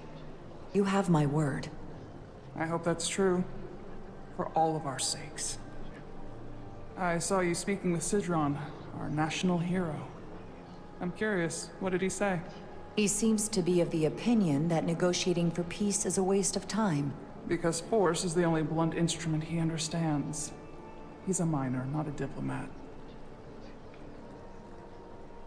For the first time in our history, the Hotari have the upper hand. We see ourselves as strong instead of downtrodden. New voices have risen up. Old voices shouted down. Calvin and Sidron have become national heroes. Now, they have the Queen's ear. Better or worse, depending on your perspective. I take it they're against a negotiated peace with the Illidians. Heroes tend to want more of what made them heroic. If it were up to them, they'd wage all-out war and bring ruin upon us all. My fear has been that the Illidians will launch an attack and crush us. You've seen their starship, no doubt. They could have retaken the mines whenever they wanted to, but it never happened. And as strange as this may sound, I'd almost say they're afraid. I just don't know what they're afraid of. It's still the same bluster and bravado you would expect from them. But it has no teeth. Like they're afraid of what might happen. Do you think it has something to do with the ion storm? Right now, it's stronger than ever, isn't it? It's entirely possible. I'm not a scientist, but I do know the storm has knocked out all kinds of systems. So maybe The Lydians weren't willing to risk their ships, given all the interference.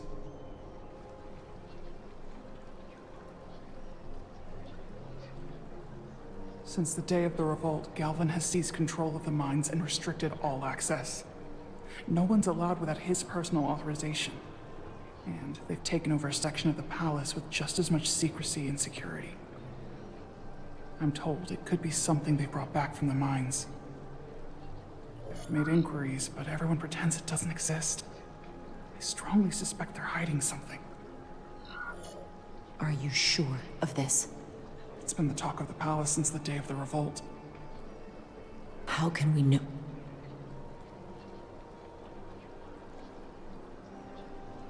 I'd better see what's happening. Do you think you can find out what they're hiding? I need to see proof of something before I can make my case to the Federation. I can try, but even if I found it, I might not know what to make of it. Take this. You can use it to capture whatever you find, and then send it to me.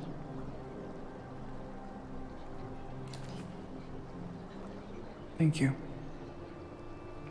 I will let you know what I find. And I look forward to our meeting again.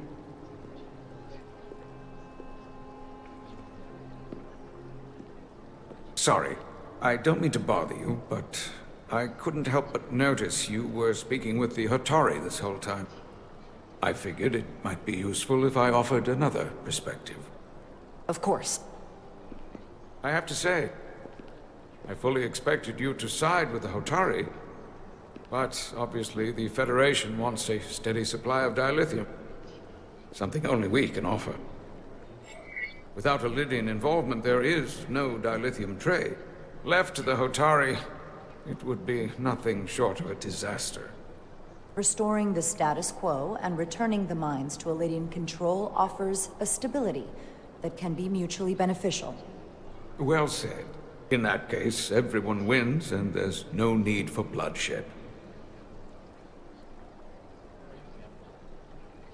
Major Salit Arminta, Special Attaché, Lydian Armed Forces. Pleasure to meet you, Commander. I have my issues with the Hatari, but I have to give them some credit. They know how to seize an opportunity. Inciting an uprising the same day as a massive, once-in-a-lifetime ion storm. Our assumption was that this storm was just an anomaly. Yes, a very convenient anomaly. At least that was what we were told. Of course, I wasn't there. But who am I to say otherwise? Something tells me there's more to the story. So what really happened? Well, the official story is that it was the storm that enabled the revolt. How else do a bunch of unarmed, unorganized miners seize control of an entire moon, much less thousands of mines? But I've talked to people who were there. They tell a different story. They say they're lucky to have escaped with their lives, that it was more than just the storm, that somehow the miners were able to harness the energy from the storm. I know it sounds crazy. I'm not even sure I believe it myself. But that's what they said. You said the Hatari were primitive. Well, they are. Except for the part about weaponizing ion storms.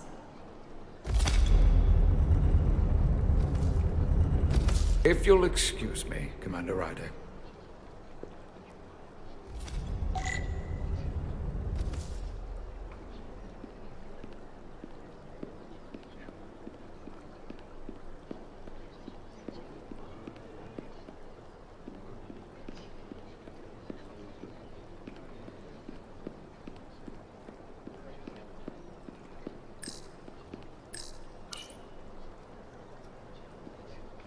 They seem proud of their culture. Pride can lead to rash action.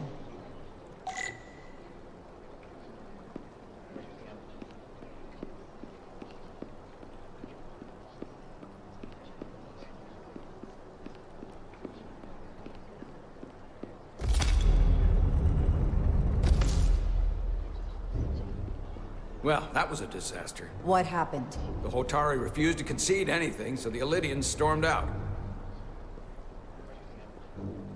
The Hotari did not invite us here as peacekeepers. I hope your efforts were more fruitful than ours.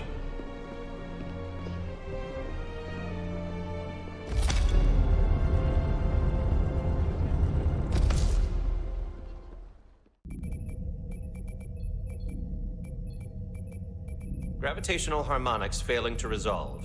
Warp bubble stability degrading. Increase output to maximum. Increasing warp output to maximum. It's happening again.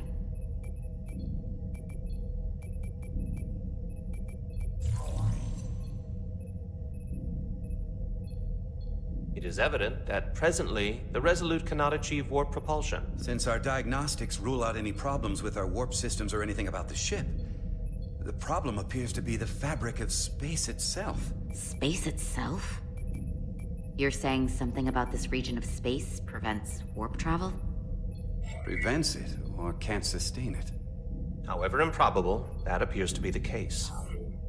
Well, couldn't we slowboat it out of here at impulse speed? It may come to that, but we don't know how far this warp dead zone extends. Captain Solano is on his way back from the negotiations, and I want to have some answers for him when he gets here. Indeed. Given the facts at hand, we may be able to deploy subspace probes around the ship to construct a clearer picture of the phenomenon. Around the ship. I'll prep a shuttle.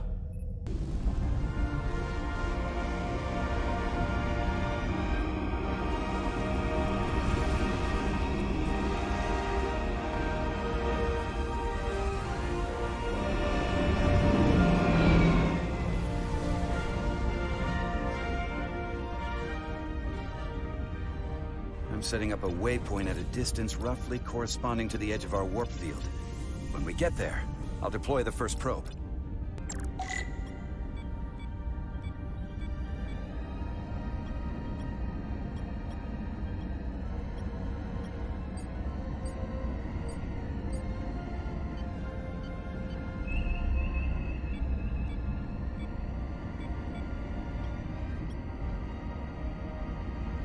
Commander Westbrook, the Resolute systems are calibrated to receive the probe's readings.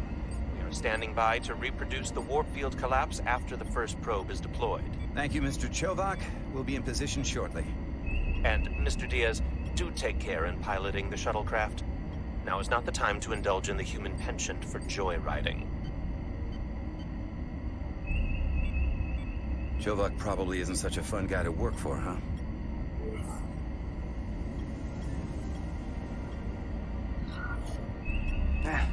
I just don't take it personally. At least I try not to. That's a very mature answer. Shows a positive attitude on your part. Remind me of it when I start complaining to you about the ship's new first officer.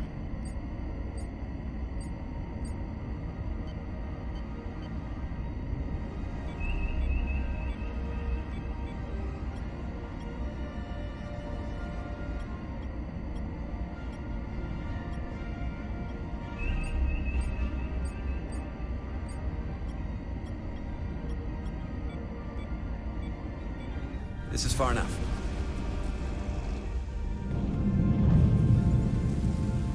Transporting the first probe into position.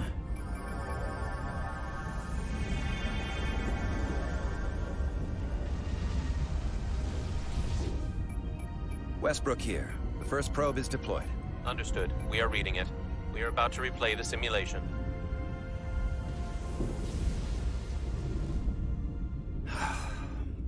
Problem? I just can't get a handle on her. Commander Rydek. She rejected my plan to use a deflector pulse against the storm surge. But on the other, she did listen to my advice and use the whole polarity trick to get you through that excursion alive. I'm not saying there's anything wrong with the new XO. I'm sure she's a fine officer, even if we don't see eye to eye. But she didn't go through what the rest of us did. You know that. And it's hard to figure out why she'd be the one Solano chose instead of, well, one of us. I've heard some good things. You should at least give her a chance. I'll take that under advisement. Test is running. Warp field collapse in 3, 2, 1, mark.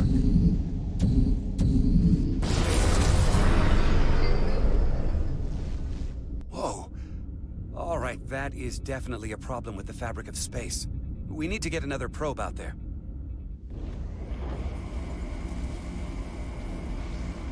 With 2 points of data, the Resolute and the probe, we've managed to get an interference pattern.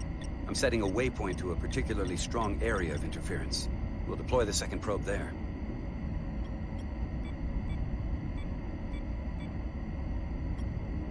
Listen, I'm gonna give you a piece of advice I wish someone had given me. Make sure you're never just one thing. And don't get so focused on what's in front of your face that you lose sight of the big picture.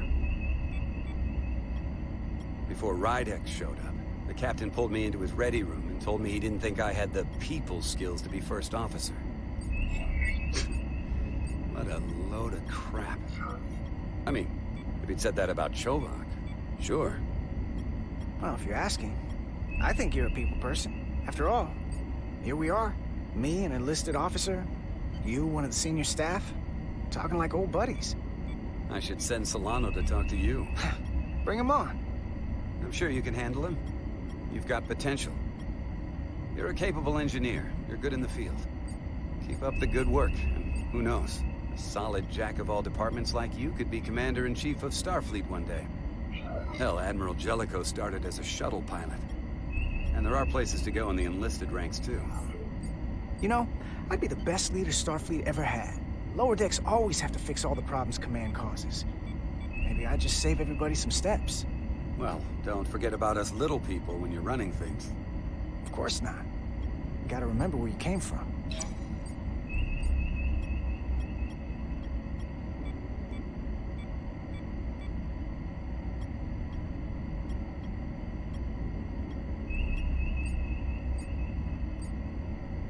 Here. This is close enough. Stop the engines. Deploying the probe.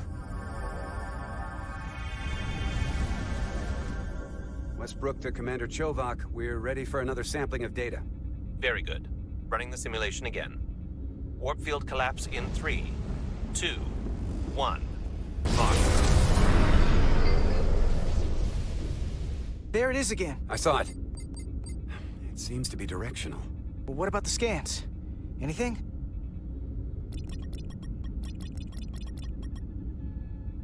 Here's the readings in relation to our local space. We've got the Resolute, Otari Prime, and the probes. All this interference is overloading the sensor buffers. We're gonna have to triangulate the sensors manually.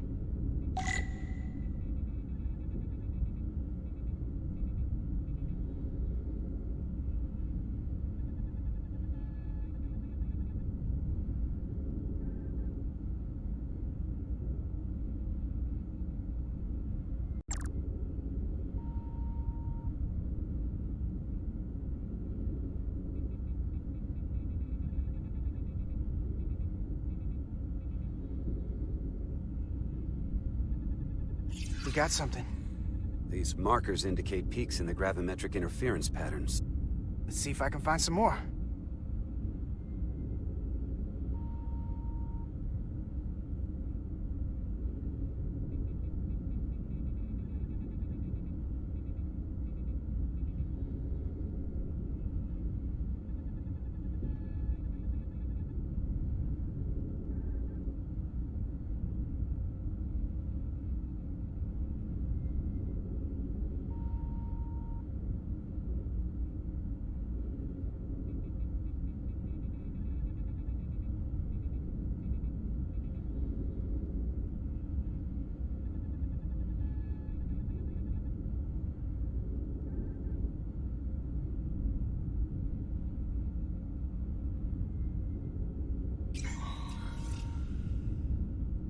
Hold up. This is coming from the moon. A beam that blocks warp travel. Aimed right at us. Someone is doing this intentionally. I don't know how they're doing it. This is like nothing I've ever seen. We're under attack and we didn't even know it. We need to stop them. Unplug whatever it is they're hitting us with. Now, look here. It's current readings of the ion storm. These concentrations, they line up with the interference pattern. The storm and this beam, they're coming from the same place. Carter, whatever petty local conflict brought us here, it's just a small part of something much bigger.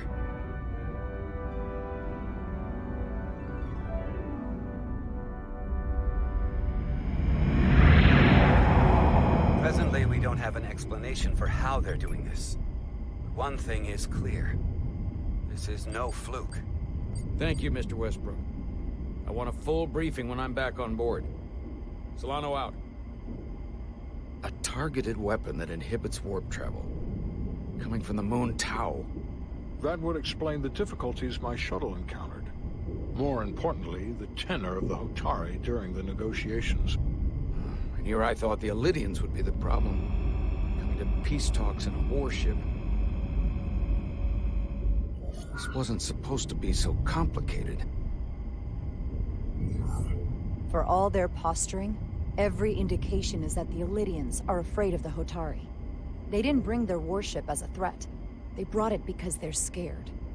From everything we witnessed, I would say that is highly likely. But what are they afraid of? Tylus, the Hotari representative, said she thought they found something in the mines. Galvin and Sidron brought it back to the palace, but they're keeping it under tight security. She's going to investigate it. I gave her my tricorder. I expect she'll contact us soon. You found an ally. Why would Tylus help us? Go behind her people's back? It's a fair question, considering. She's worried that her people are being dragged into something that isn't going to end well for them. She's trying to save them. That may be true. She's certainly more likely to help than the other Hotari we've met. That raises another question. Specifically, what do the other Hotari have to gain in bringing us here, only to make this hostile maneuver against us? There must be some motivation. Unless they changed their minds between when they asked and when we got here. Given their indifference to the negotiations, and what we now know about this warp-disrupting weapon, it's almost as if they want to start a war. And Sidron was convinced the only thing the Illidians respect is force. I would say he's right about that. But at least they know when to hold back. But that does not explain why they would turn their aggressions against us. I don't think the Illidians know what's really down on that moon either. Major Arminta said the revolt defied explanation. That the Hotari miners somehow harnessed the energy of the storm. Harness the energy of the storm? Doing that is beyond even our capabilities. So is a weapon that disrupts warp travel. There have been civilizations and entities, both past and present, far more technologically advanced than the Federation. The Illidians and Hotari don't fall into that category. But that is all the more reason to investigate further. Commander Rydek, sorry to interrupt. We've received an urgent call from Hotari. The Queen's advisor, Tylus, has asked to speak with you. Put her through.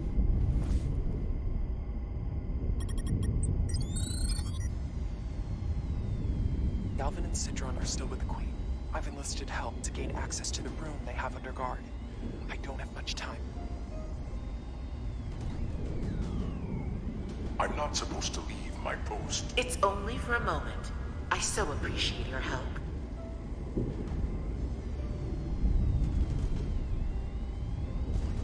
I found something. I'm sending you a scan.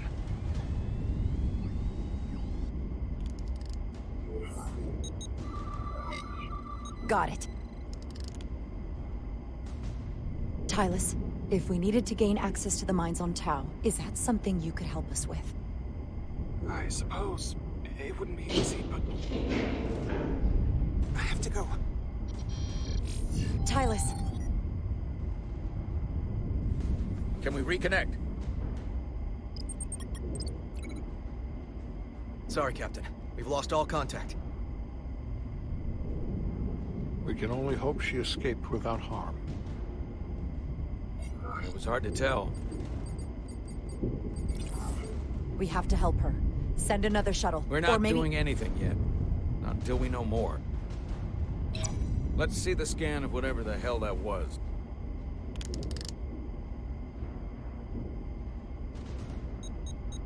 Tylus suspects this came from the mines on Tau. It appears to be of ancient origin, but the markings are unfamiliar. We can run a full analysis when we get back to the Resolute. But if this came from the mines, then it might be the key to how they got the upper hand against the Illydians.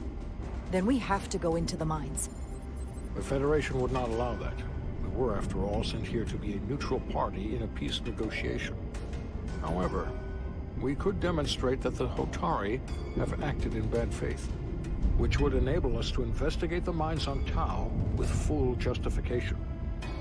But of course, we would need conclusive proof before taking action. Otherwise, it could put us in a difficult position. If this warp disruption attack isn't enough justification, I don't know what is. We have every right to defend ourselves. In due time. I don't want to escalate this without a better idea of what we're getting into. We may have a better understanding once we analyze the device. The mission to the mines, covert or otherwise, is not out of the question. And I will handle the Federation.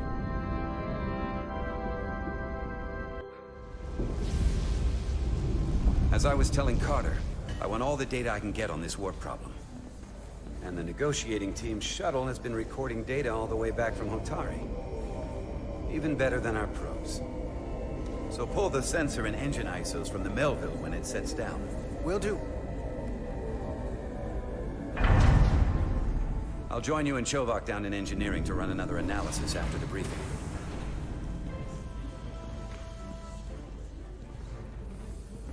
I didn't like this warp problem when we thought it was some astronomical anomaly. And I like it a hell of a lot less now that we know someone is doing it to us. How does it work? What do we even do about it? What do you say we pull these chips and find out? Took some damage on the way.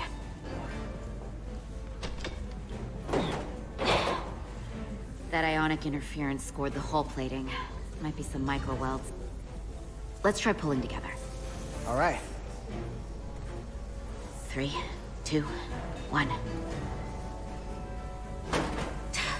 It won't budge. Gotta be the storm damage. We need to... Welcome back.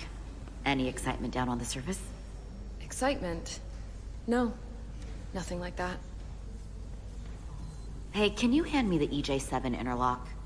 From the toolbox. I don't know what that is. Not much use for one on a security detail, huh? Carter? Yeah, I'll get it.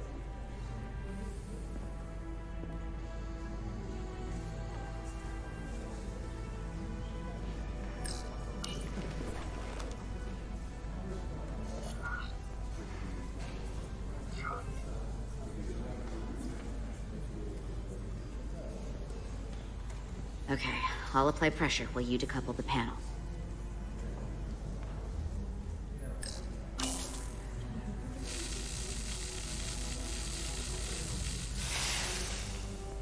Here, I'll help.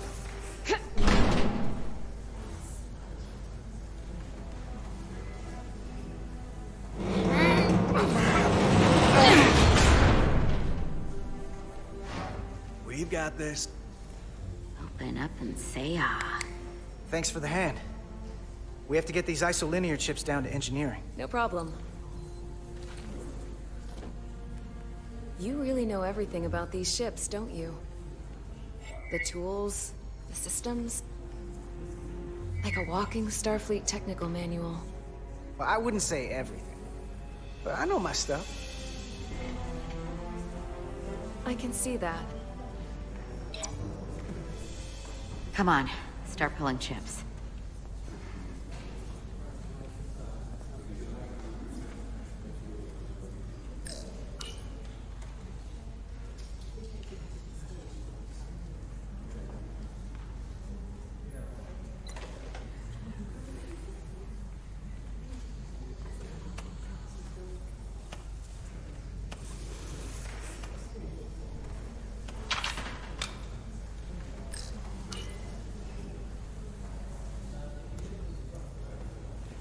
What's this? Some kind of crystal formation?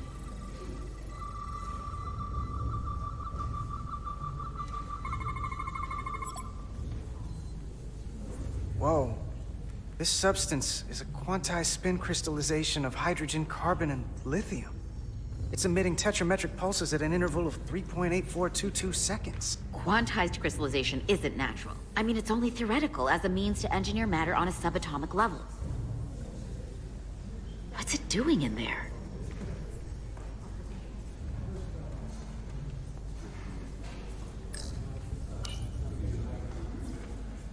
Wait. Regulation 364, subsection 9. What? Regulation 364, subsection 9 orders that in the case of an unknown foreign substance infiltrating a sealed system, it will be placed in secure confinement before further examination. Retrieve a containment module. Don't you think we're more equipped to deal with whatever this is? No. Before anything else, this is a security issue. You don't even know what this is. Which is why we need to study it. Once it's contained. Well, if it's not natural, then someone might have put it there. It could be a tracking device. Some kind of sabotage. Or even a bomb. Which is why we need to get it to the containment lab. Come on. I can't make an exception. Not even for you. I'm still going to report these crystals to Commander Westbrook when we send the shuttle data. And I will inform my superiors. I'm taking this just as seriously as you are. But I overheard talk about the warp disruption on the shuttle. Now these crystals? Maybe this situation is more than we can handle with just a science vessel. We could trigger a distress call, get Starfleet to send more ships.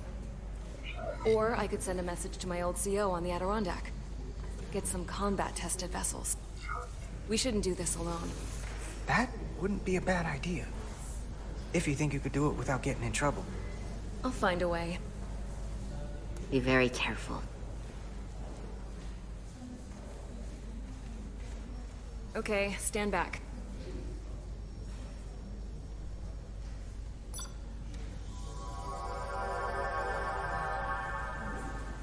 Get this to the containment lab. We'll get it set up for you. I'll let you know when it's safely confined. Oh, we'll be there. Last thing you want is to study this down in main engineering and have it explode next to the warp core. I just don't want to take any chances.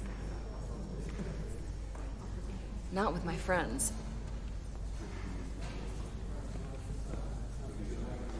You and Miranda seem to be back to normal. But she was a little off. I think this whole situation has her spooked. Maybe she knows more than us? Or it's because this is all happening so fast? But she usually doesn't scare easy. You can't tell me you're not a little spooked, too. We all should be. Believe me, I'm taking it seriously. But Miranda talking about sending a distress call on her own? That's going too far. Although, you didn't seem to think so. She was probably just thinking out loud. I'm sure she'll come to her senses. This mission has enough complications stacking up. Now, we'll get through it. You, me, and Miranda too. Commander Rydek was able to work behind the scenes during the negotiations and made contact with a representative from the Hotari delegation named Tylus. She mentioned an unusual artifact of unknown origin being held under tight security within the Hotari Palace, which she believes came from the mines on Tau. Now, this artifact might have a connection to the revolt, to the storm, and to the warp disruption we now know has been targeted at the Resolute. Commander Rydek, if you want to take it from here. Of course. Tylus managed to infiltrate the heavily guarded location within the palace and sent us these scans using my tricorder. It appears to be some sort of control panel, possibly connected to the warp disruption weapon originating on Tau. Of particular interest is this symbol, which we couldn't identify the origin of. The Federation database has records from a vast number of civilizations. If anyone from Starfleet has come across this before, the system should recognize it. cross-referencing with Federation records. Displaying symbols from Federation database with a 90% probability of match or higher. Select a symbol to further analyze.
.2% match. Got it.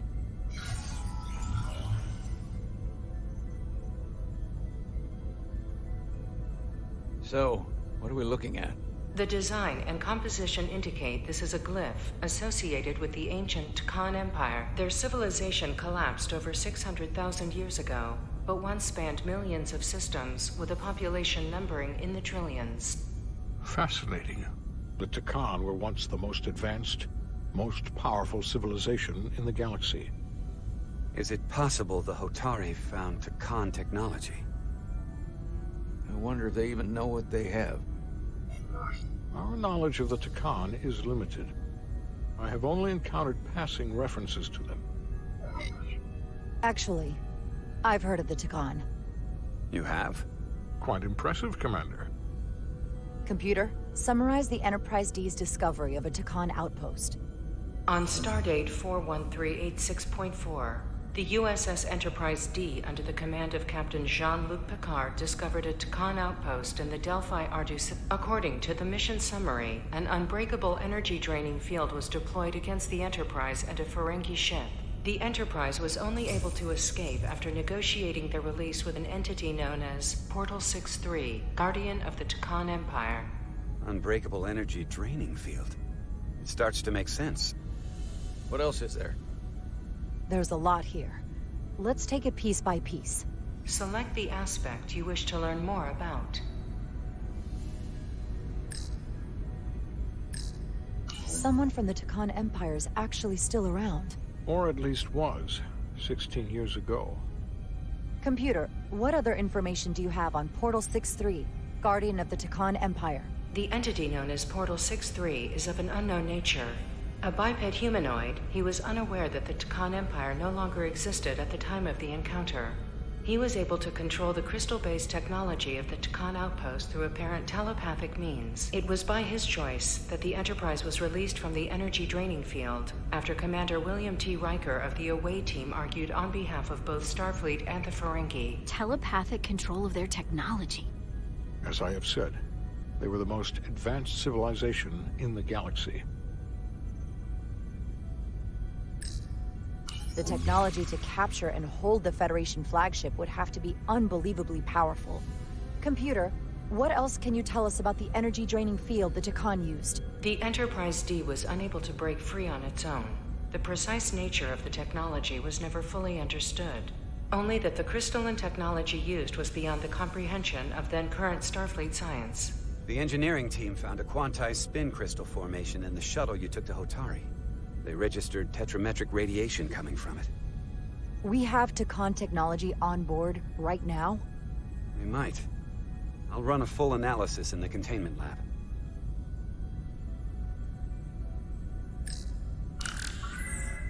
There appears to be some sort of restriction order from Starfleet. Computer, explain this restriction. A Starfleet directive similar to General Order 7 forbids entering the Delphi Ardus system or attempting to make contact with Portal 6-3. Starfleet doesn't throw up a no trespassing sign for just anybody. I suppose it makes sense, considering what happened to the Enterprise D. What sort of planet is Delphi Ardu 4? Delphi Ardu 4 is an M-class planet, a barren rocky world with little to no vegetation and frequent ion storms. The giant crystals that grow there absorb energy, but it is not understood how they do so. The entire Delphi Ardu system, consisting of 11 planets, was considered completely uninhabited until the encounter with Portal 6-3. Frequent ion storms. That can't just be a coincidence. The Elydians should have crushed the revolt. But if the Hotari have Takan technology and can control it, I see why they're willing to negotiate peace. For all we know, this could be just the beginning. And we're up against something greater than we can imagine. There's only one way to find out. We need to see what's down there for ourselves. I might be able to help with that. We've been able to triangulate the source of the ionic interference and warp disruption to a specific mine on Tau. Engineering used the latest data from your shuttle to pinpoint its origin. There. So we know where to look. Commander Rydek's right. We need to know what's down there, what the Hotari are hiding, to better understand what we're up against, and to neutralize it if we can. Captain, embarking on a mission to the Hotari moon would not be viewed favorably by either side. However, given the circumstances, we are entirely within our rights to defend ourselves. I just want to make sure this doesn't blow up in our faces. Which is why I'm thinking of sending Commander Rydek on a covert mission to Tau. Assuming you're up to the task. It would require absolute secrecy. And obviously, it's not without risk. I'll get the away team in and out. They're in safe hands with me. Under normal circumstances, that would be the case. Given the sensitive nature of this incursion, I'm afraid you'll have to go it alone. I'm hoping Tylus can accompany you. The priority is to avoid detection. It's a calculated risk. The last thing we need is to get caught and then blamed for violating our neutrality and aggravating an already tense situation. We can't afford any mistakes, which is why I've chosen you. It's a risk we have to take. We need to know what we're up against. Agreed. And of course you'll have the full support of the Resolute throughout. We must take every precaution. Get in touch with Tylus and make the necessary arrangements as discreetly as possible. Bridge to Captain Solano. The Elydians have moved additional ships to the edge of the Hotari system. Current heading is straight for the homeworld. Understood. It would seem we no longer have the luxury of waiting. In that case, may I suggest you and I return to Hotari Prime? Doing so will provide Commander Rydek as much time as possible to complete her mission. Agreed. We'll hail the Queen's delegation from my ready room. We all know what we need to do. Dismissed.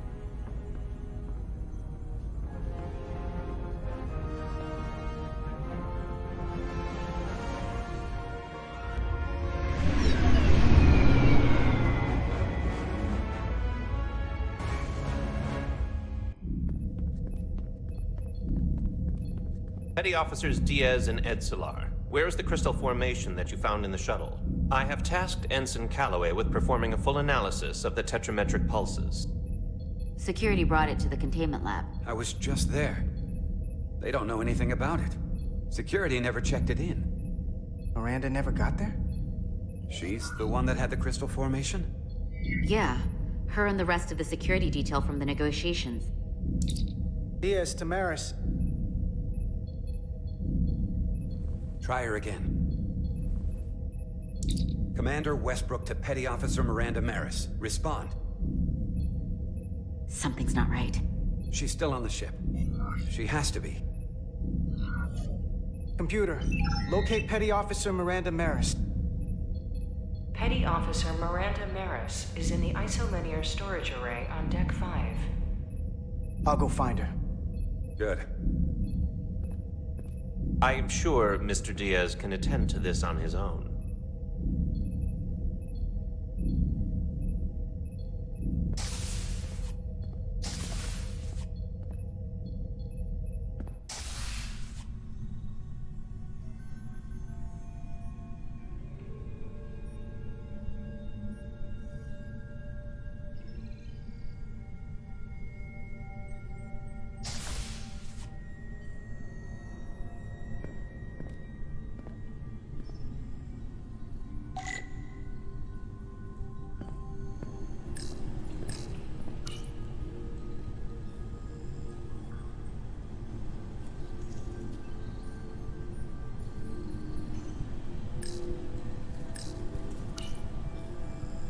Someone improperly pulled these isolinear chips.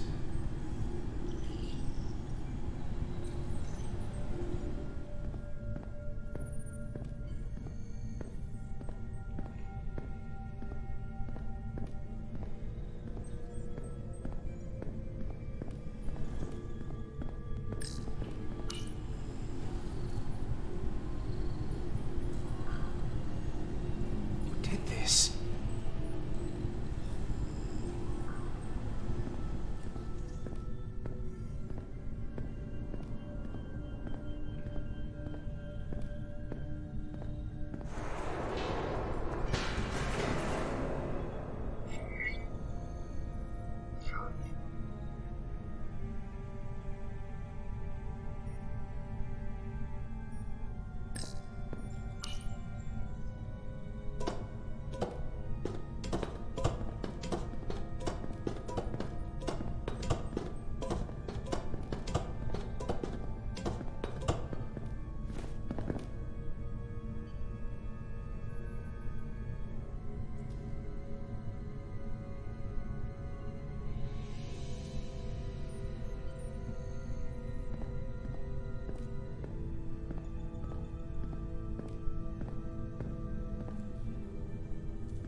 What the?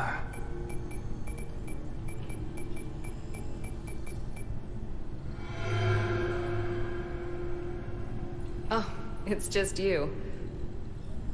I'm busy right now. Why don't you come back later?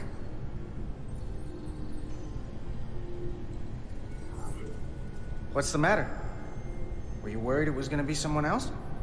No. I mean, I'm glad it's you.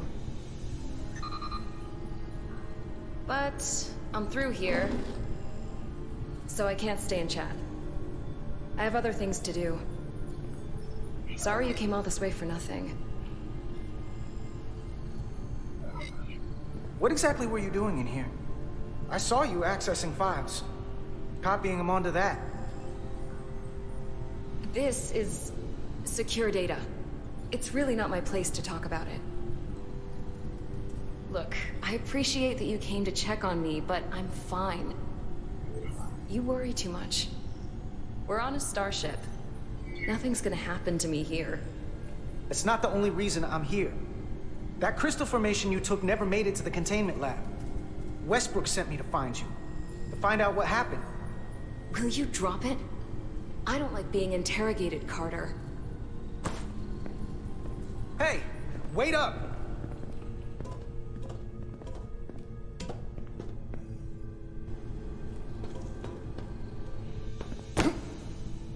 I don't know what I did to deserve this kind of treatment from you.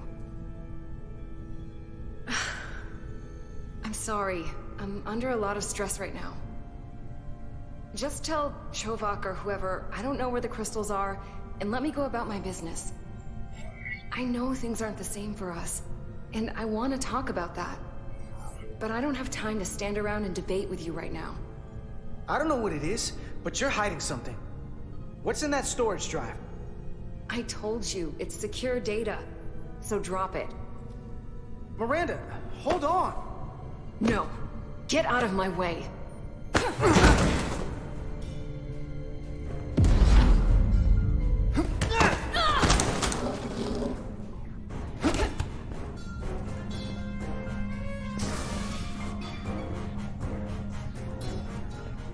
So I see you found each other.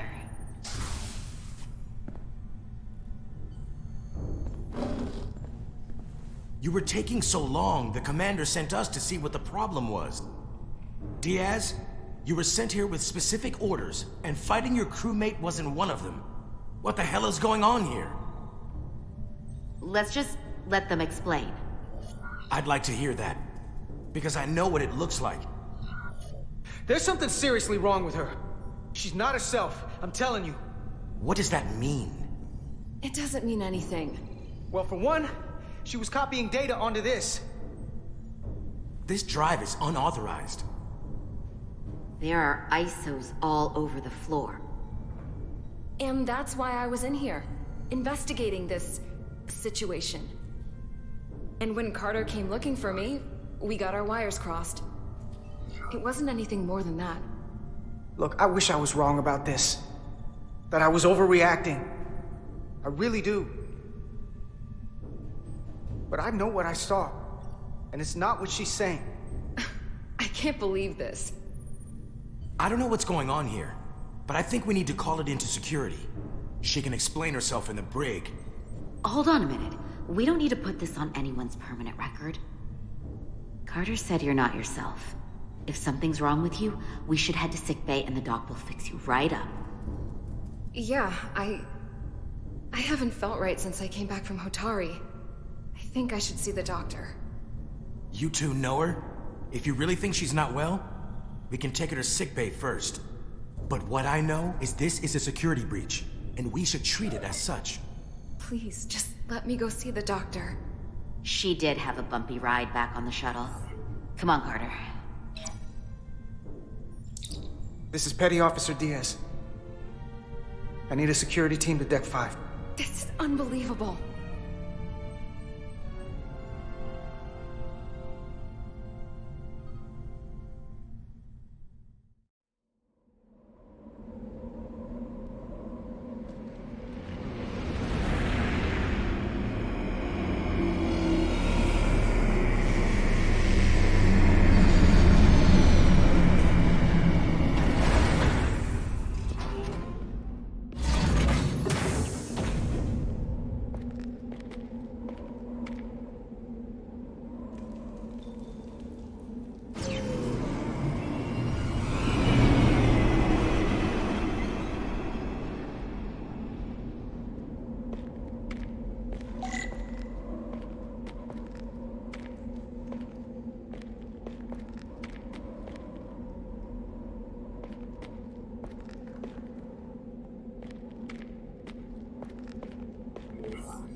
Rydick here. This is Ermont. Any trouble getting to the surface? I'm really starting to miss transporters. As long as this storm is around, you'd better learn to like shuttles. But if you can find the cause of the interference, we might be able to get back to transporting. As if I needed another incentive. We both know there's a lot more than that riding on this. Fair enough. You'll need to get in and out of the mine undetected, so I hope Minister Tylus can help in that regard. So do I. And to keep this covert, we'll refrain from contact unless absolutely necessary. Understood. Rydick out.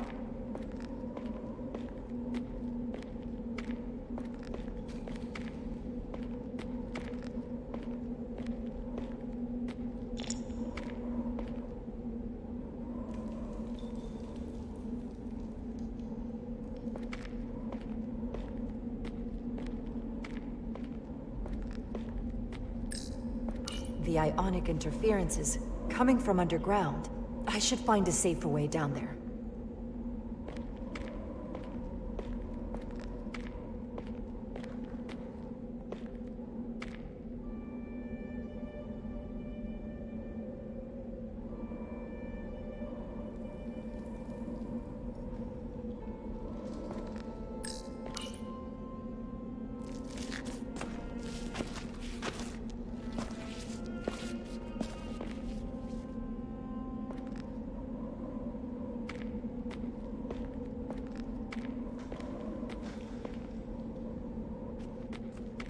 I saw your shuttle take off. Hopefully no one else did. It's good to see you. Even under these unfortunate circumstances. Thank you for agreeing to this. You've already taken risks on our behalf. It means a great deal that you would do so again. If it's for my people, no risk is too great. Lead the way. I'll fill you in on what we've learned about the situation. Follow me.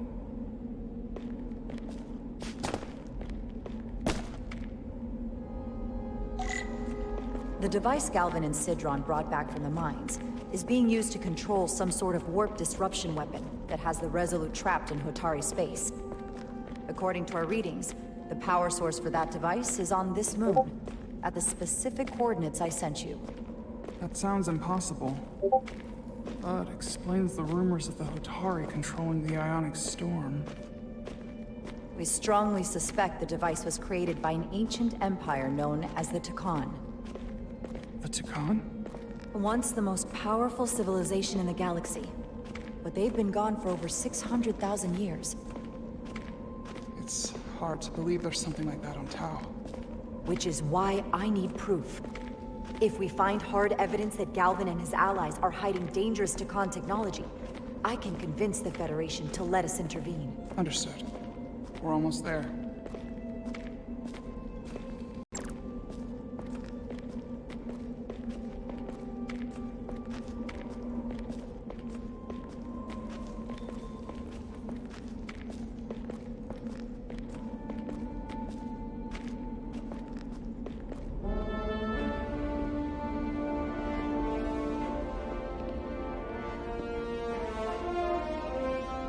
That's the mine? Prospect 614 North, Subdivision 20. It's enormous. Just one of the thousands across Tau. The pride of Hotari. How do we get inside? The structure that circles the mine has entry points for transporting equipment into the lower levels. They're guarded, but nothing I can't get past using my authority. Well, that's good to hear. As long as you can avoid being seen, I should be able to talk my way past any miner. And provide a little distraction for you in the process. How do I avoid being seen? You don't use the door. How dare you! Don't you know who I am? I am Tylus Altaris, Minister of Diplomatic Affairs. That's not... The Queen would be furious to hear you tried to deny me entry. The Queen? But I just... You just what? Just now realize the trouble you've made for yourself? And who exactly do you think you're going to report this to? Because I'll be reporting it as well, to someone much further up the ladder. You have no authority here. Do you understand who pays your wage? I can inform the Queen directly of this insolence. There's no You'll need regret everything you've said here today. You should have opened the doors the second I stood before you. Not going that way. Each second you delay my entry will be recorded, processed, and permanently marked. Force field. Looks like it was installed recently. No safe way around it. I have orders. How could a fellow Hotari not understand this? You're digging your own grave. I've reached the end of my patience. Escort me to the maintenance bay. I told you I can't just... Now. But fine. A wise choice. Lead the way. Be quick.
Let's get a look inside you.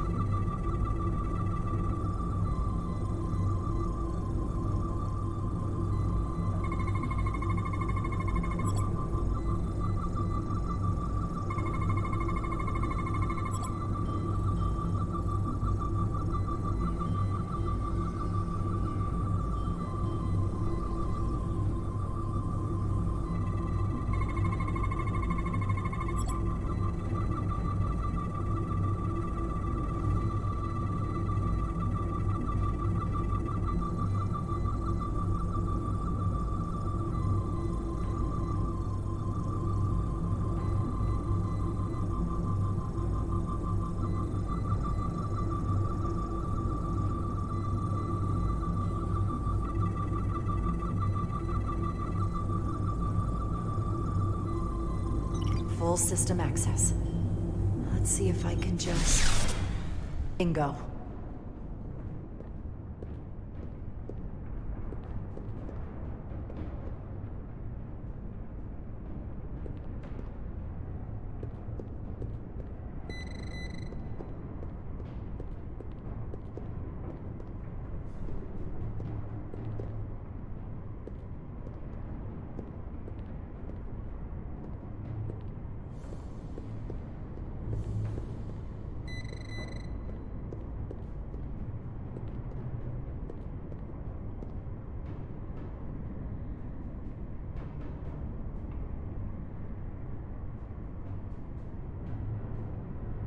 Better hurry. Not sure how long she can keep him busy.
Might control the exit door. Need to see inside it.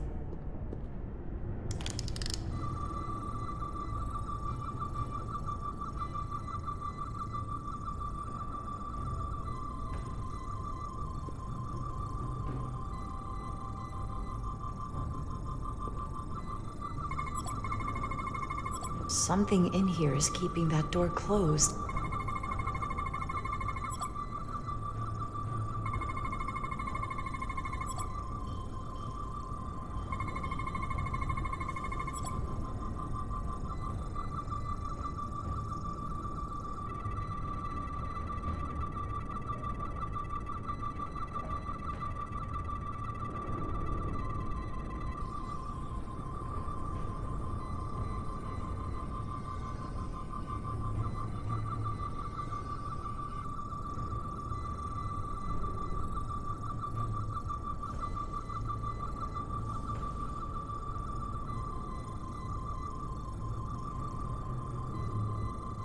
Got it. Should remove the security check on the door.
I didn't come here to educate an imbecile on royal protocol. Of course not, Minister.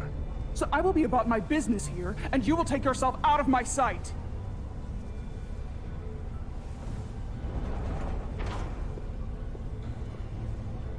There you are. You really let that guy have it. It worked, didn't it? I'm used to having to throw my weight around. Hard to get anyone to listen to you otherwise. I'm impressed. I didn't know you had it in you. There's a lot you don't know about me. Underestimate me at your peril. The catwalks were booby-trapped. Galvin and Sidron have gone to great lengths to keep out the uninvited. Well, we're inside. Where do you want to start?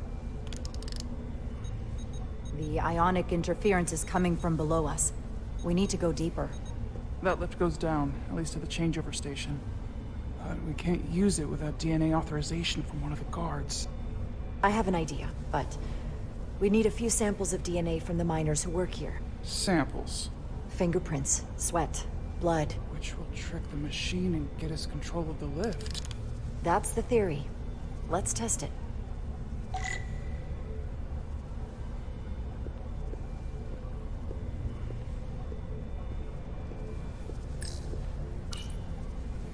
No luck. Unless this console thinks I'm a Hotari guard, it won't work. The guards work out of that building back there. Might have some DNA.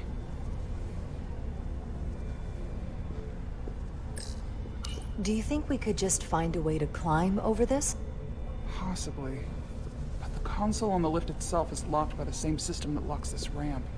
No shortcuts, then. I'm sure you can figure something out.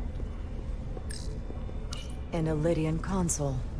All the managerial technology in the mines is Illidian. So they can keep an eye on their investment. That's how it is.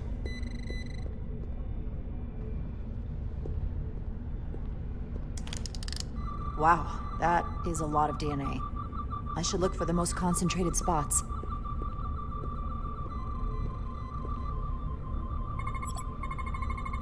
I can use this.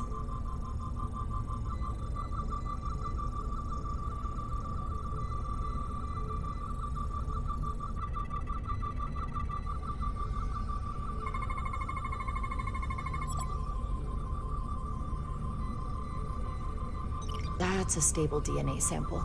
It's only partial, but a few more should do it.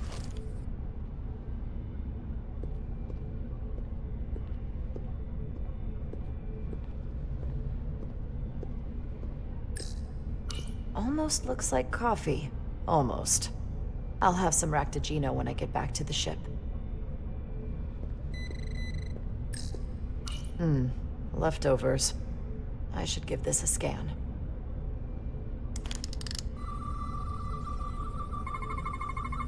There's gotta be stable DNA here.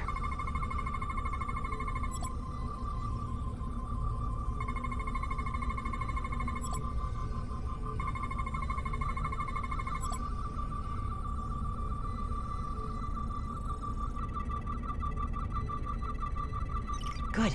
That's another I can use. Just need one more sample.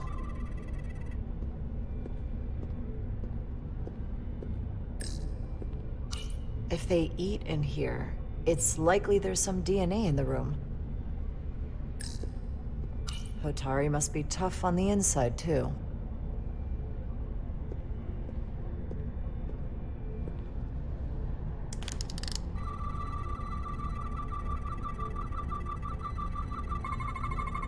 Not concentrated enough. I should try somewhere else.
Not enough.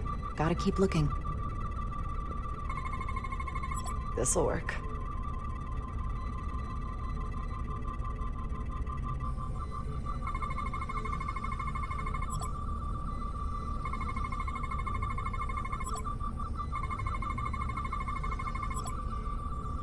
Perfect.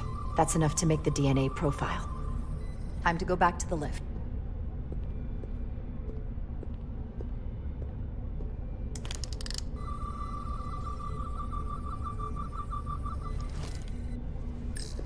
You're not coming inside? There are some things I'd rather not smell. Ah.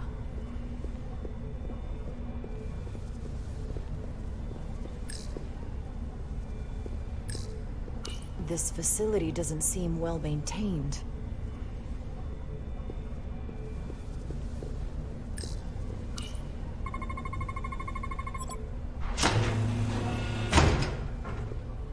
It worked. Theory proven.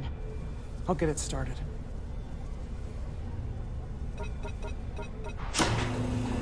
Ready?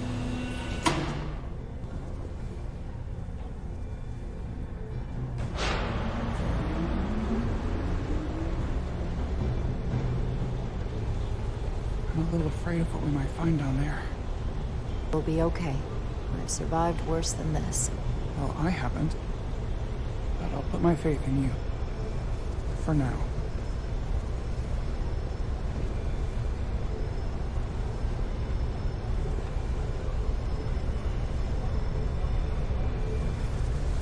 Jara. Stay back. There's a guard at the station. We'll have to hide.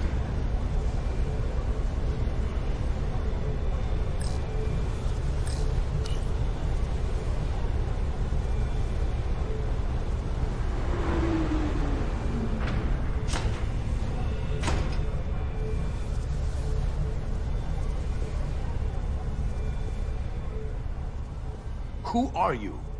What are you doing here? You watch your tone with me. I'm Tylus Altaris, Minister of Diplomatic Affairs. I speak for the Queen herself. This is a restricted area. No one gains access without the approval of Galvin or Sidron. Wait. Jues Gawad Abowencha.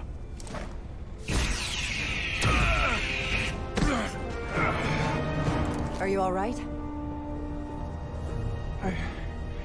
I don't know. Are you injured? No, I thought if I could talk my way through like always, I'd be fine, but... I'm a diplomat. This isn't what I do. I've never even fired a weapon. This is just... It's real now. I wasn't ready for this. Hey, I'll keep you safe. Can you?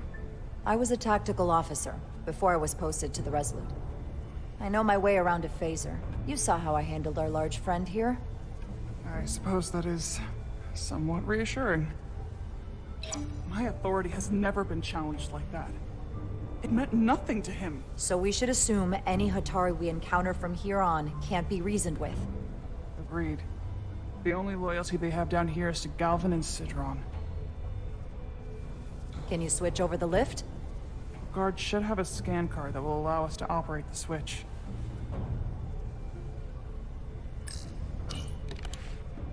Got it.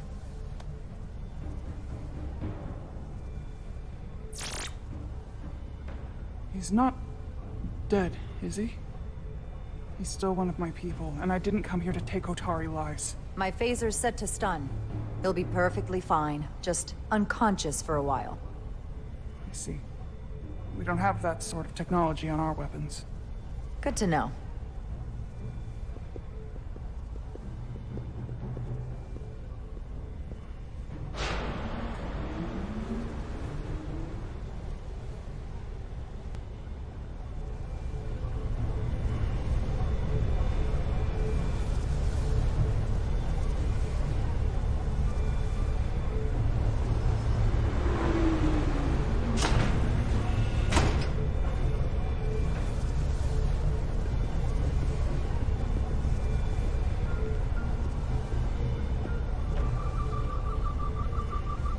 The energy readings are emanating from this tunnel.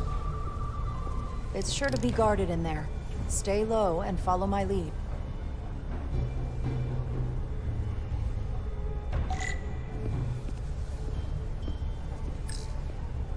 Is that all dilithium? Not all of it. We excavate large chunks of rock that contain varying amounts of dilithium ore. It's sorted and processed at the collector ship above.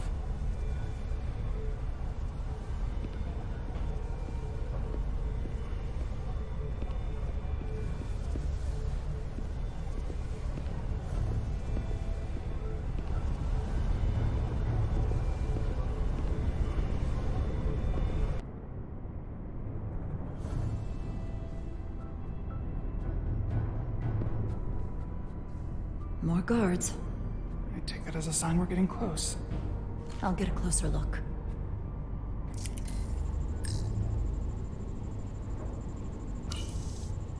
Looks like they've improvised a barrier. Yes, we must be getting closer.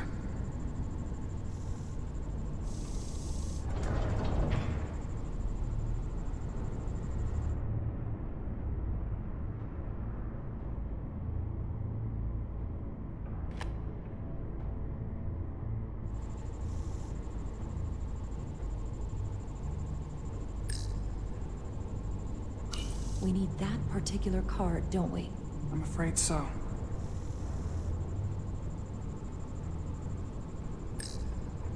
Can you open that door? Not without that scan card.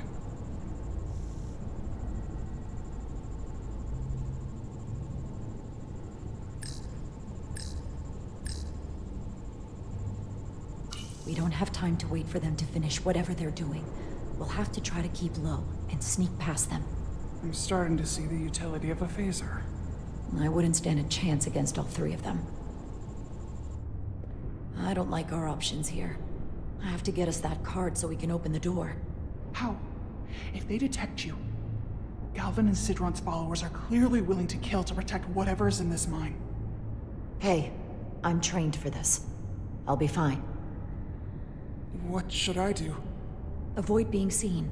Stick to the edge of the room, and meet me at the door.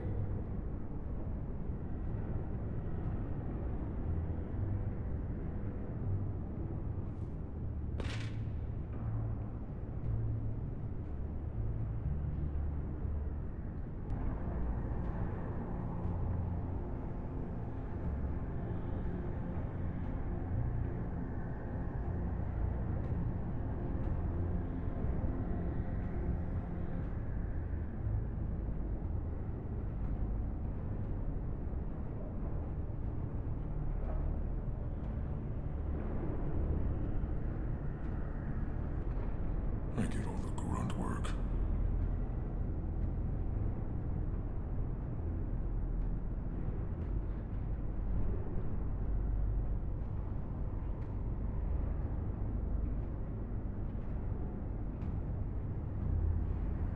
I wish the Lydians would come back. I need the target practice.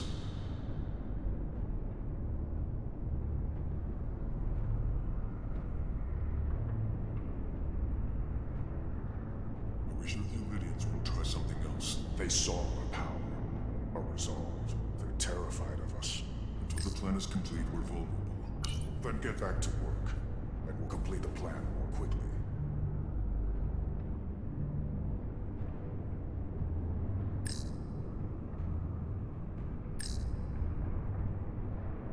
Processing.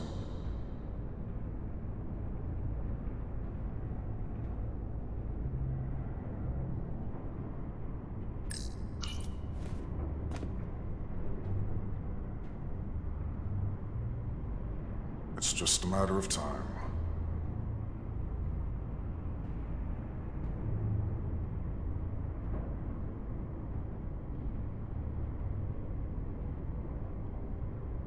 Good. Good.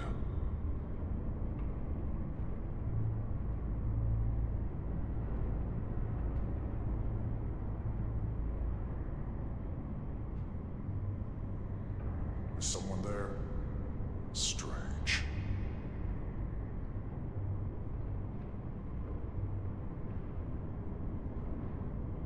Anyone who prevents our destiny should be eliminated.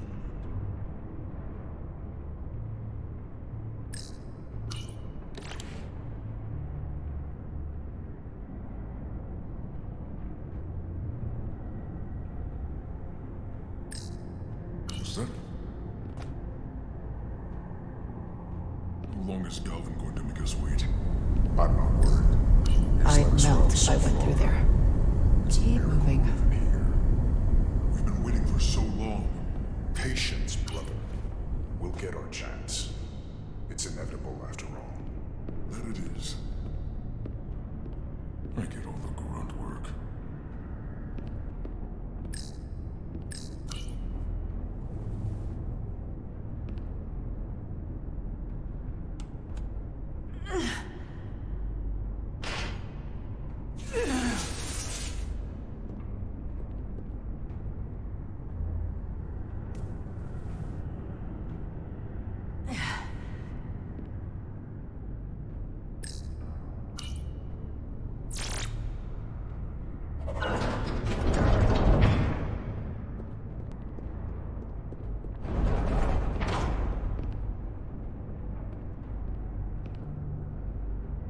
Stay close.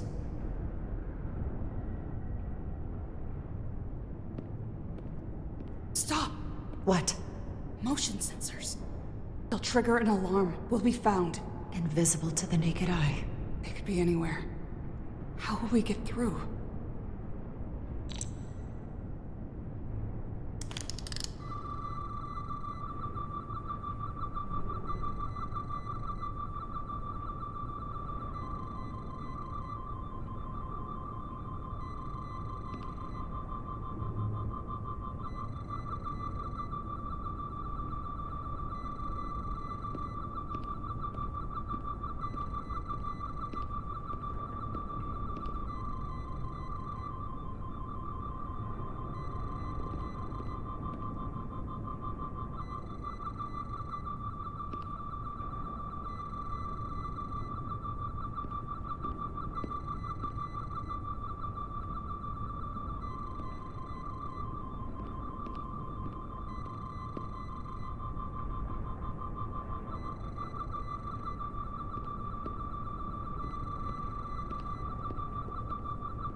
This? It's where the uprising started.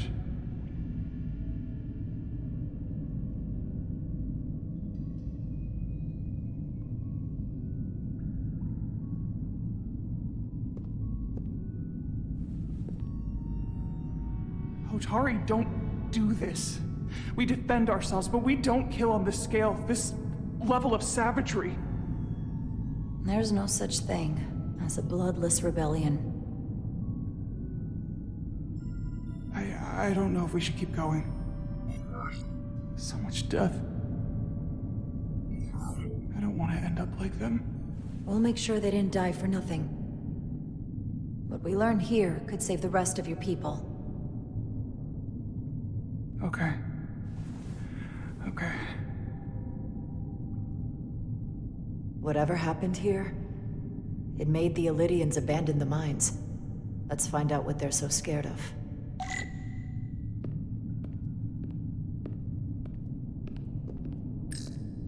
From the blast marks, it looks like the Illydians had far greater firepower. Hotari. And Illydian. Both sides took a beating. The Hatari fortified the side of the room opposite the door. It's a good tactic, but a few crates aren't going to stop fully armed Illidian soldiers. How did they win?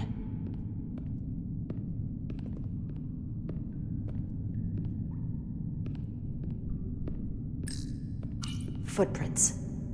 Illidian boots. Running back the way we came.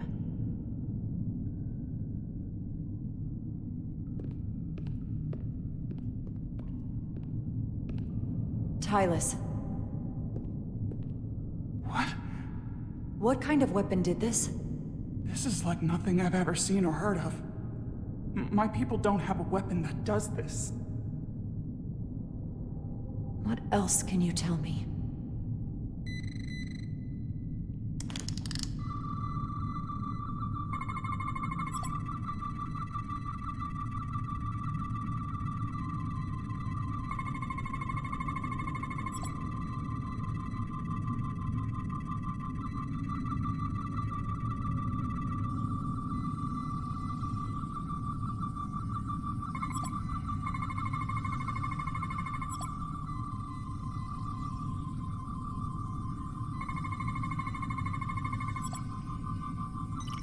What an awful way to die.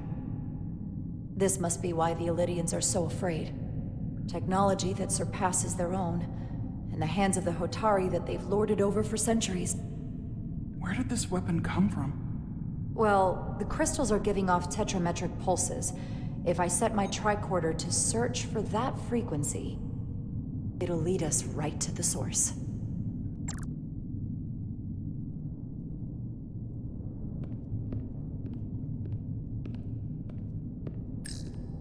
This makeshift barrier forced the Illidians to enter from the service corridor, creating a choke point.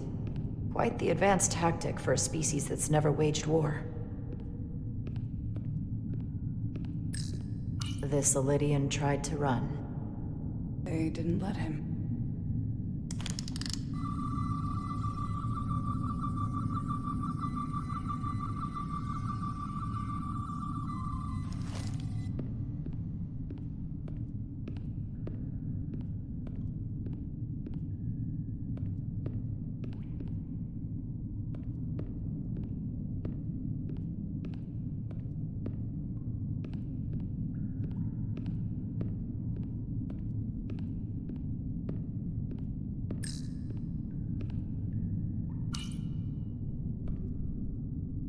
The Illidians shot to kill.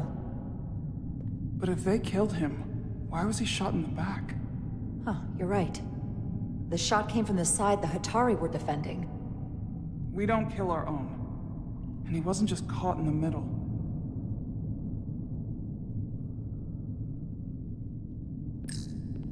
Killed by the same crystallization as the Illidian. Whose side was the killer on?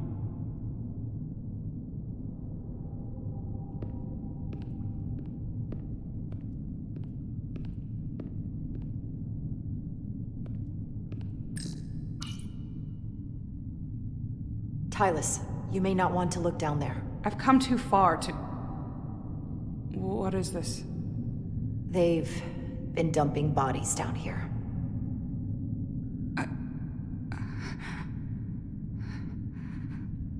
Unforgivable.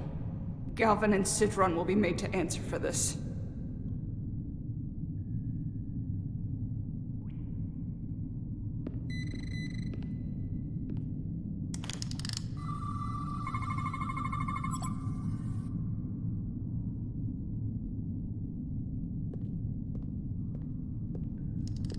Think they parked this here on purpose?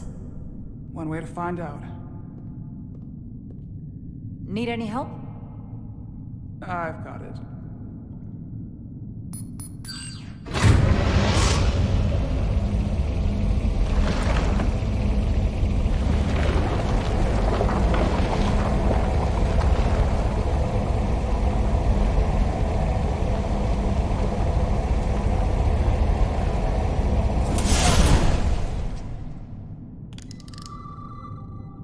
This concentration of tetrametric radiation has never been recorded. Whatever they're hiding, it's right through here.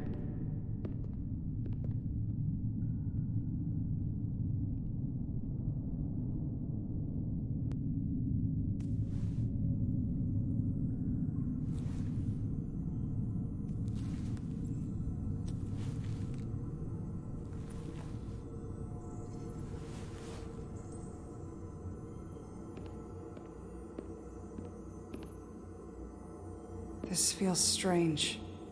The crystals are increasing, growing outward, replacing the soil. It's like an infection. A parasite. Growing inside Tau.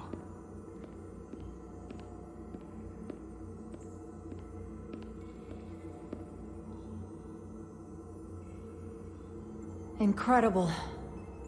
This is definitely not Hotari.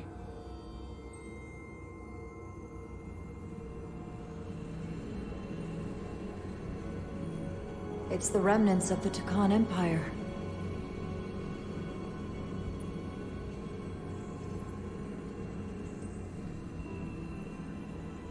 I don't think we should be here. This is exactly where we should be. Every strange thing we've seen in this system, it might all come from this room. We need to learn everything we can.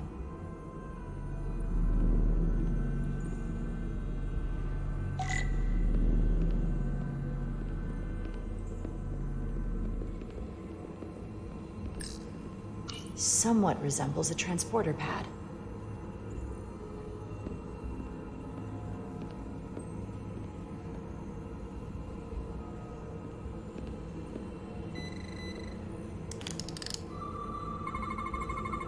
What are we looking at? It's made of the same crystalline material as the rest of this place, but I can't tell much else. Might be some kind of sleep mode. I can't analyze this further unless it starts working normally. Maybe we can turn it on from somewhere else. Hopefully. Let's keep looking around.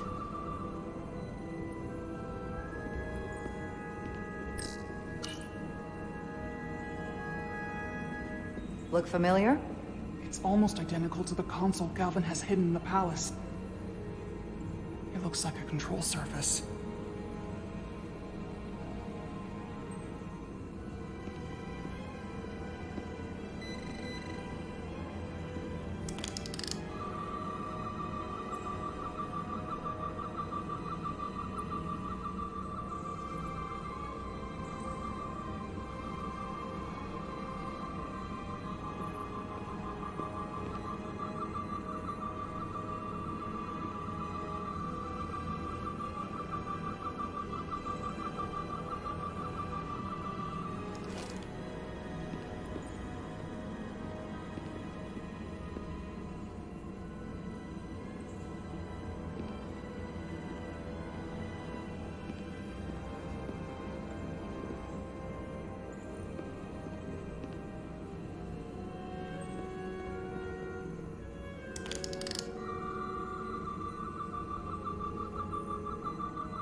device read this? It can roughly translate the words, but we don't have enough Taconian language on record to understand how it's structured. Oh well.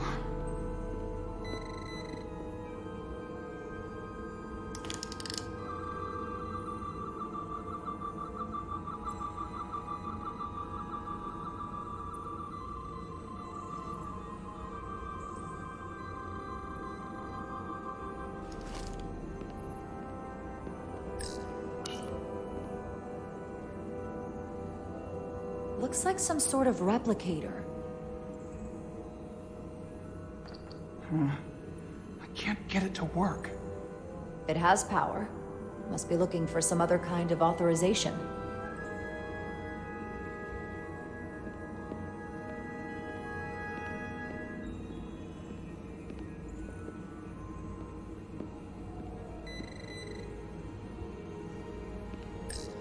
How are you holding up? I knew Galvin and Sidron were dangerous. Now I know they're more powerful than I could have imagined. But the worst of it is knowing they got there by turning our people against their own.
This suggests there's some type of complex life form contained within each crystal. Life form? There's something alive in these tiny crystals? That's what it says, but hard to imagine how that's possible.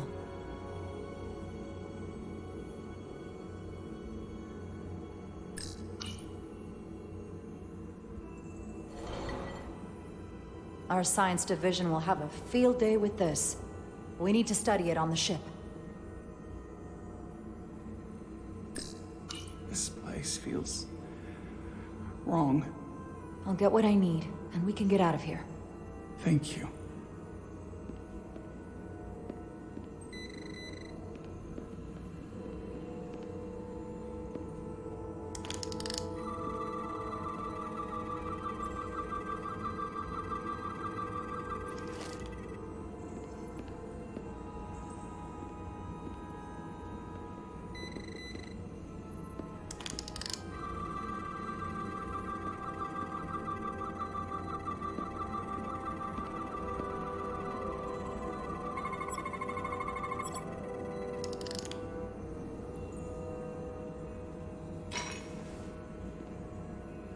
Crystallized lithium compound. Its internal structure is extremely ordered. In fact, the states of these crystals on a subatomic level suggests a storage device of some kind. Energy levels are both stable and ordered, like information.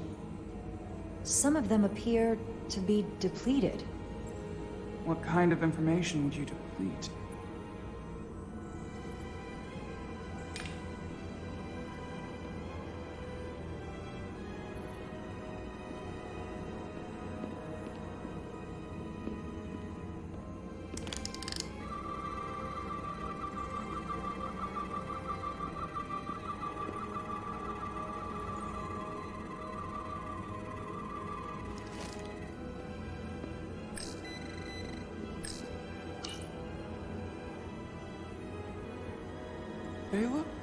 different than the others? These haven't been depleted yet. Is it too, convenient that we found this place unguarded? There's an old Earth saying about never looking a gift horse in the mouth. What's a horse?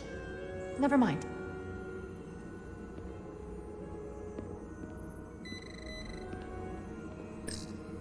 Why are these all over the floor? They resemble the one we scanned earlier. They must no longer contain a life form. I guess they're of no use once depleted.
What is it?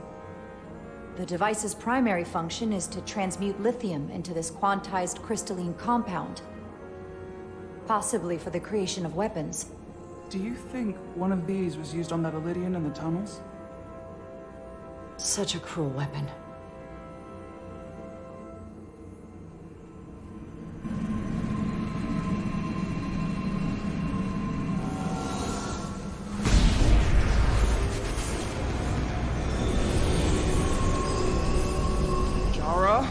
I see it. What's happening? Someone turned it on. There's no one here. But maybe the device I saw in the palace can send a signal? If that's the case, we may not be alone for long. Let's hurry.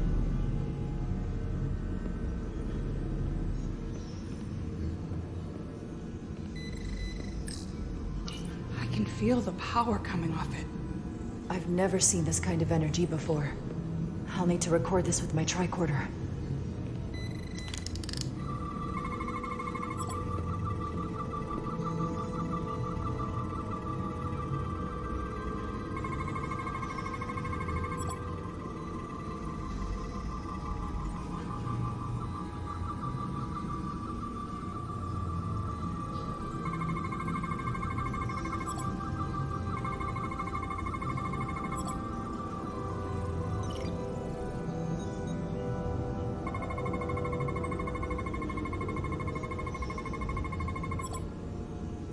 This can't be right.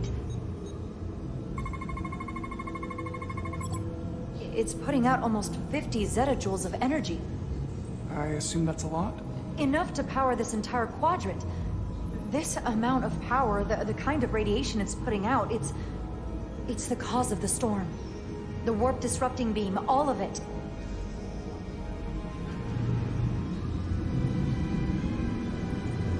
What do we do now? We get back to the Resolute. They have to know about this. Come on, let's...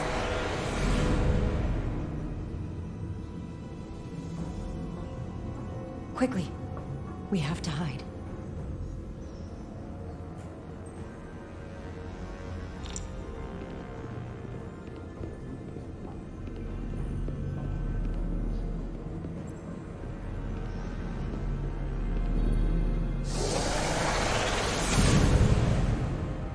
This is outrageous! I demand you let me go! No need to complain. You're about to receive a gift beyond your wildest imagination.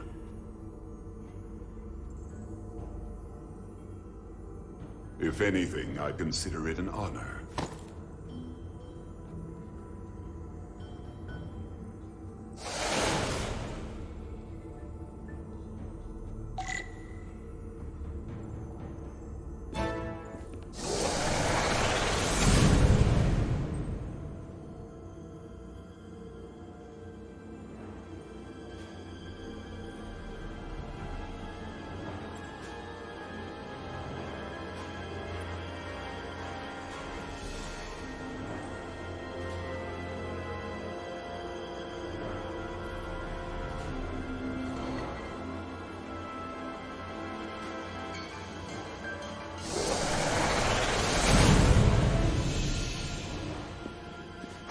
What is that?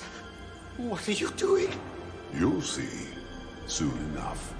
I can influence the course of the negotiation. I can make sure the Hotari get the better end of the bargain. So can I.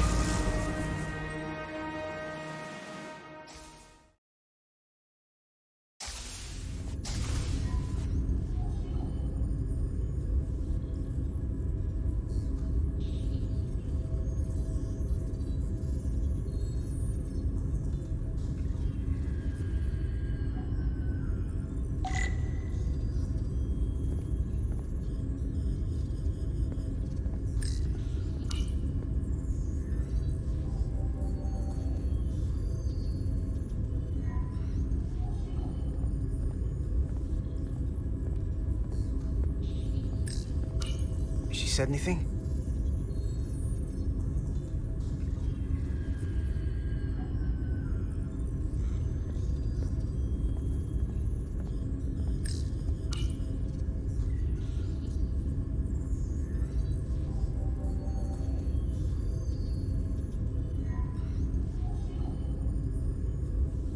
Have you had any ideas about staying friends? I think you've blown them out the airlock. Hope you're happy. Miranda doesn't deserve this. We're supposed to be her friends. She's in here because of what she did. She lost track of the crystals, she was up to something in the computer core, and she attacked me. I'm not arguing that.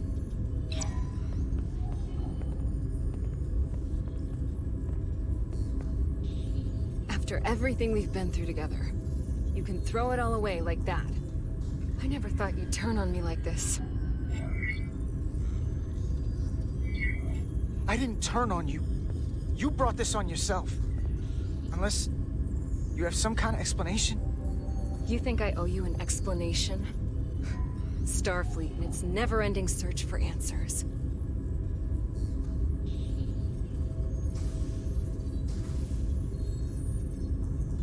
Tried to find the other members of the security team that went to Hotari, but they're missing. We found their comm badges stashed in a Jeffries tube. You better hurry up and find them. There's not much time left. You're working with them. You have a keen mind, Carter. That's something I liked about you.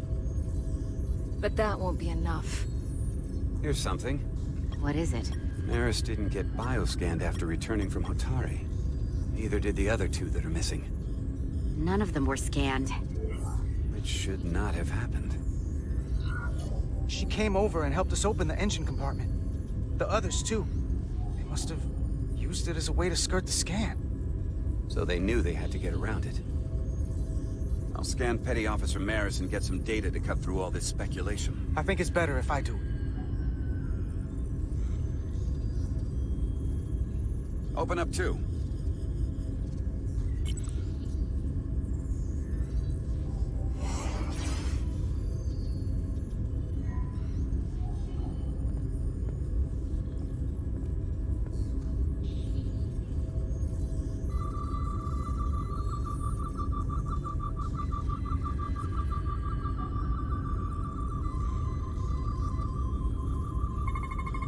I can't believe this.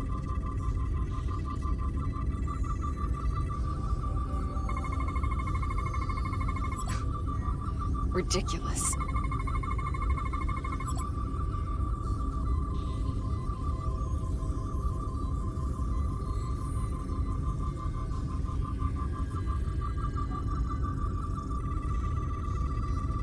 Data coming in. Come here for a second. Did you know? Know what? That's not Petty Officer Miranda Maris. What are you talking about? It's right here on the tricorder. She's an imposter? Like a double? Or a spy. How is that possible? All I know is that she might look like Miranda. Walk and talk like her too. She has different brainwaves, and even different DNA. This isn't the same person we left Starbase with. I'm going to feed this into the main computer and run some more analysis. Commander, there's gotta be something we can do for her. This is... incredible. By some process we don't yet understand, Miranda's body is being rewritten. Her mind has been remapped to another personality, and her DNA is resequencing. I'm not sure the extent of it, but it appears to be pervasive. Someone has taken over and is bioforming her. That's a crude way to describe it. Bioforming. This is a problem. A big one. What are you? I'm Miranda, but so much more.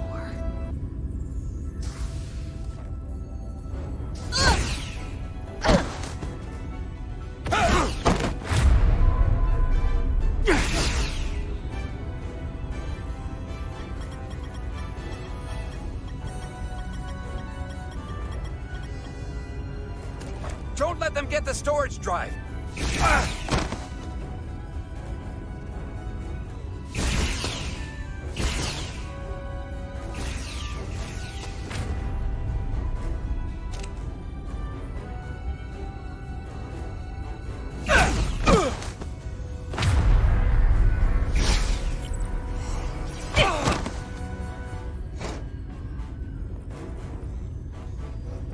Emo I noticed texta. It's not in the Universal Translator.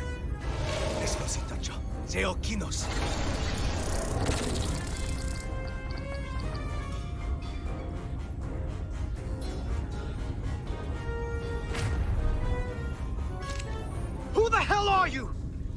We are the Scions of the Flame. Stop her! They're getting away! Shoot her!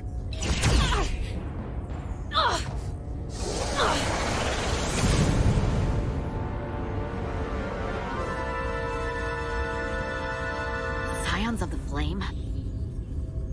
I don't like the sound of that.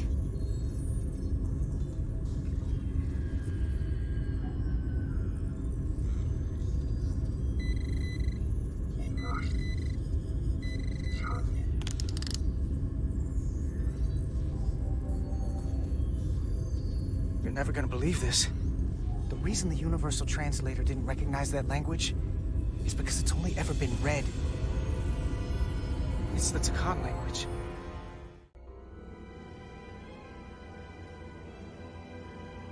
Get your filthy Hotari hands off me! We'll burn your planet to the ground! Animals! Wait. No!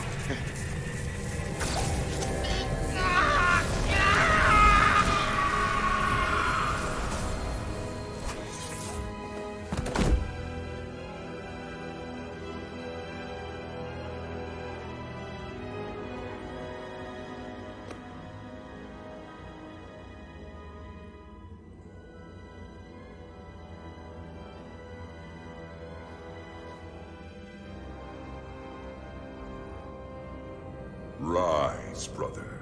Rejoin the flame.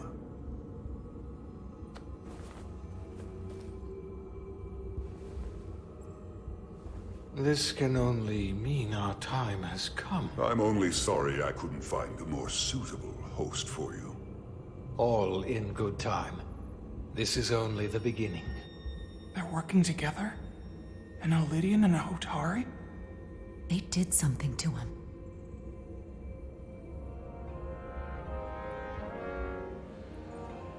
Secure the Cartabula. Cartabula? It's the energy source.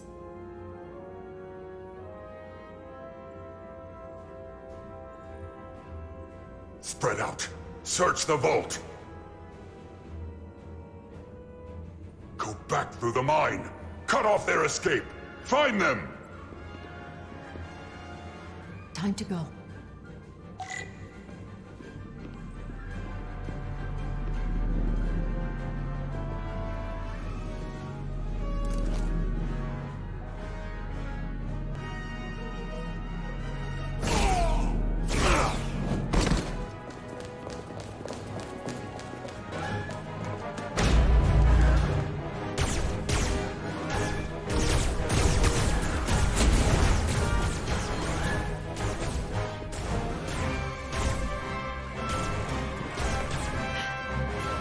We're trapped. They're blocking the only exit.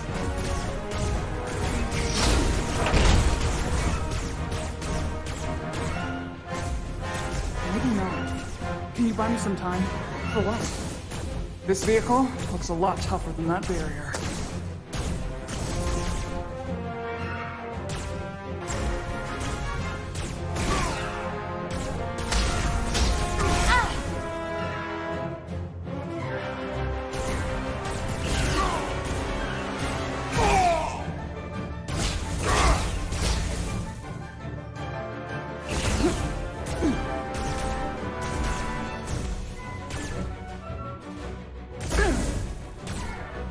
Shoot the Hotari woman!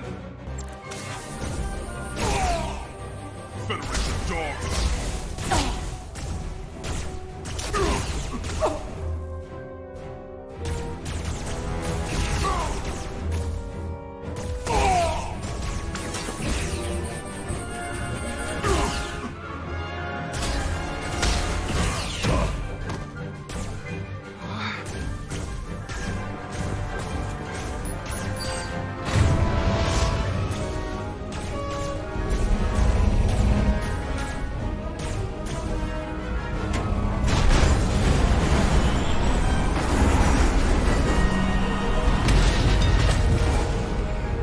Jara! Get on!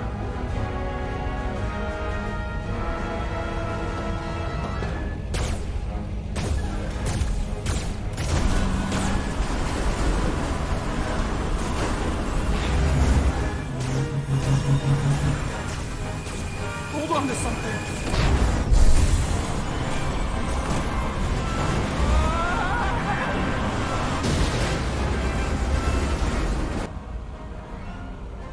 Oh no. Don't stop. I'll handle them.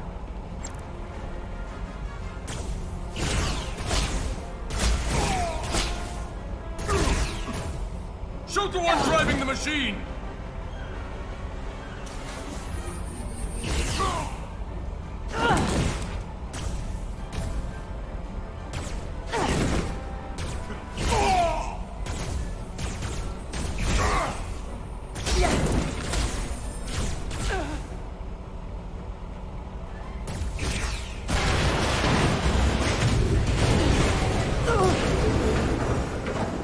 Tyler! We're surrounded. I'll get it working. I just need some time.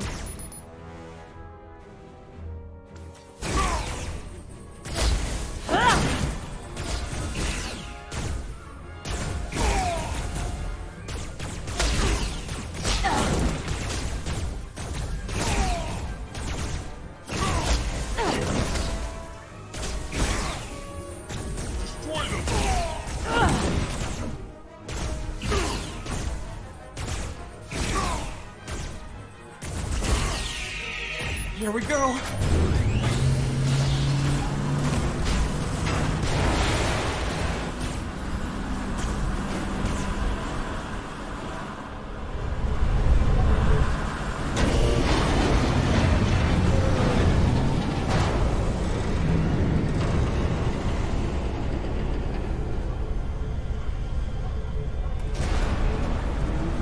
The lift. We're trapped. Resolute, 2 to beam up immediately. Resolute, come in. Jara!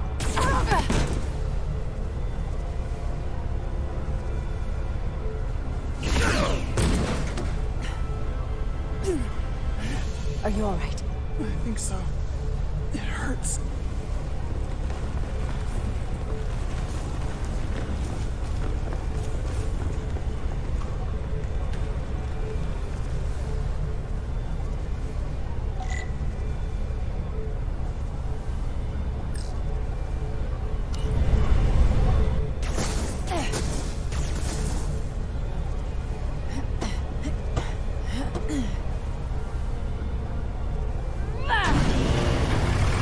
What are you doing? Hold on to it.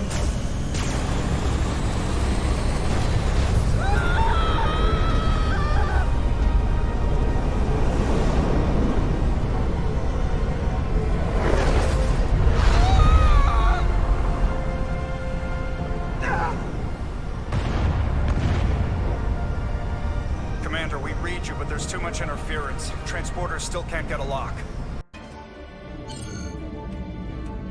Miranda was able to transport through the storm. There has to be some path through that we're not seeing. Tetrametric radiation is saturating our sensors. There is too much interference to pick up the residual transporter signature. Wait. Tetrametric radiation. Of course.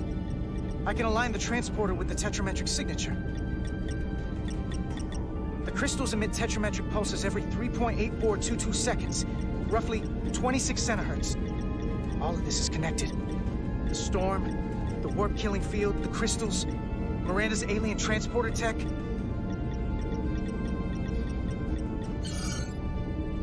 Okay, I've got the transporter in calibration. There are a lot of biosigns in that mine, all stacked on top of each other. I need something to identify the commander signal. Something loud, energetic. Understood. Commander Rydek, we have penetrated the storm's interference, but we are unable to pinpoint your signature.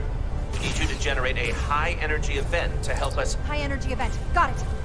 Tylus, are you still with me? I am. Good. I'm going to shoot my phaser at some dilithium to cause a piezoelectric rupture. What? Why? Signal flare.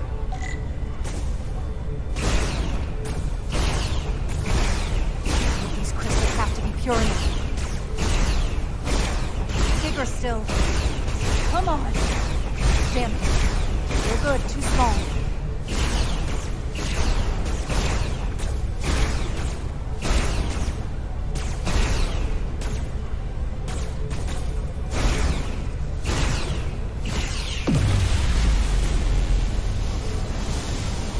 Whoa! Dilithium explosion. Is that energetic enough?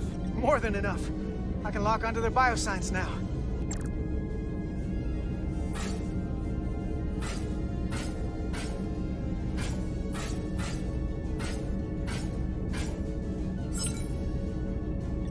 I've got their biosigns isolated. Commander, we have your signal. I'm gonna tunnel a path through the ionic interference.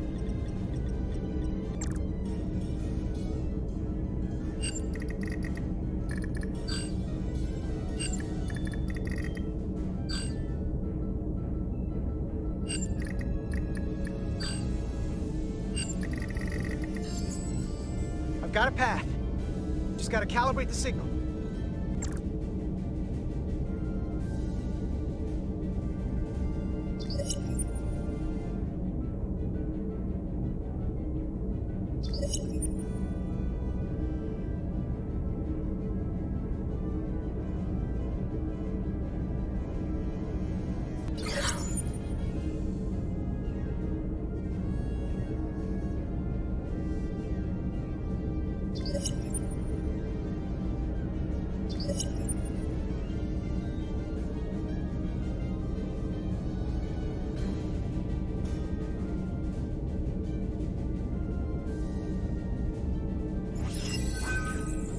I've got a lock. Energize.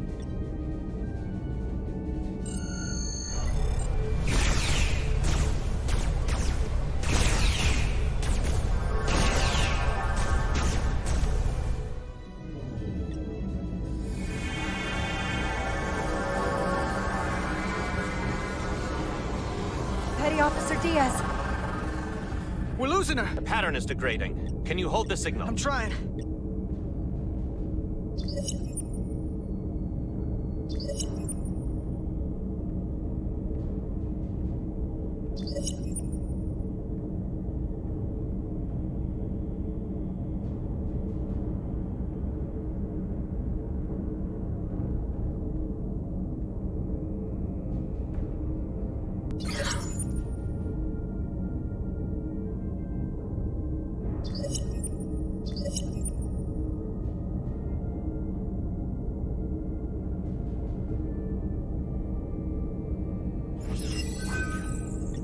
got it. Oh, come on, come on.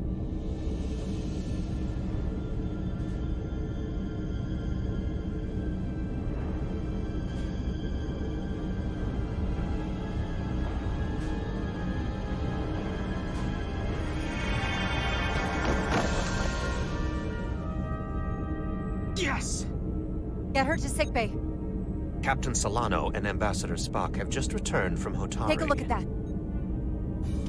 Rydick, I need you on the bridge, now.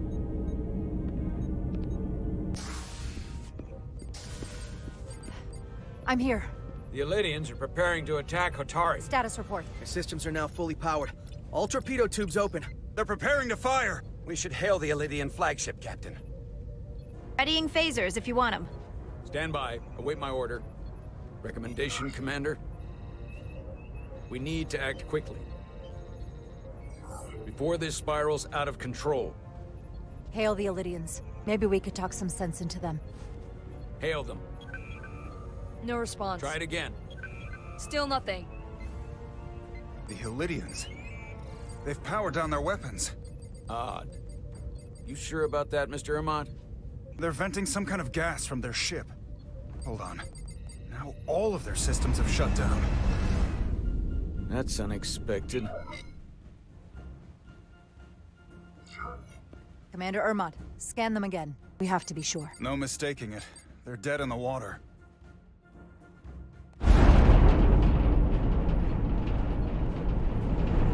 What's happening? There's an energy dampening field coming from Tau. Take us out of range. Aye, Captain.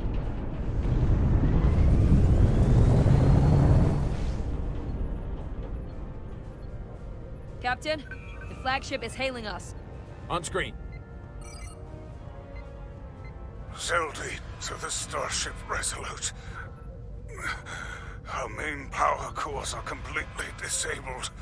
The more power we give, the more it takes. Running off batteries. Life support systems have failed. Unable to ventilate contaminated atmosphere. Admiral, you are about to launch an attack on a defenseless planet. Kobliat, you supported us in the negotiations. We need your help again now. Please, I beg of you. You must render assistance. System failures are compounding around my ship. We'll help you. Yes, we will. Thank you.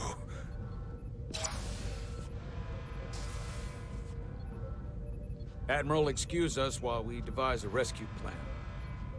By my estimate, the crew only have 23 minutes before their atmospheric mix becomes lethal. While we may not be able to transport the Elydians directly, if we were to transport them from their ship to a nearby shuttlecraft, it should be possible to amplify the transporter signal there and reroute it to the Resolute.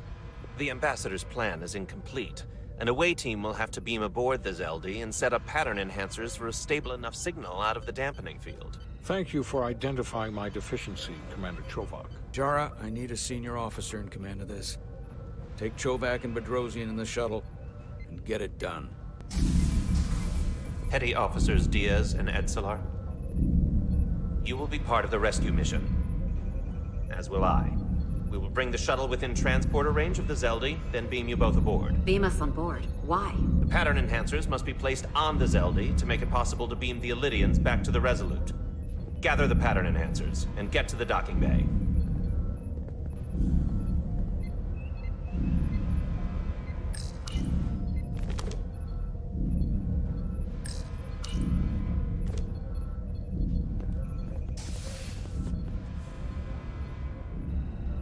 We're going on the wrong mission. Oh, what's that? We're going to rescue the Elydians, the people that oppressed the Hotari, when we should be going to rescue Miranda. This thing that's happened to Miranda is like the Trill symbiosis joining, only worse. And I've seen too many people I care about wiped away by some greater entity to stand by while the same thing happens to her. I wanted no part of it then, and I won't stand for it now.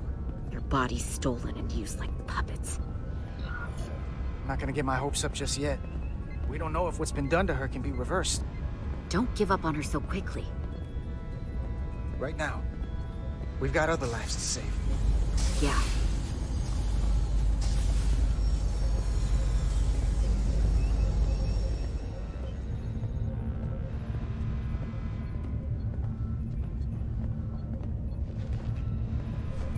The away team is ready.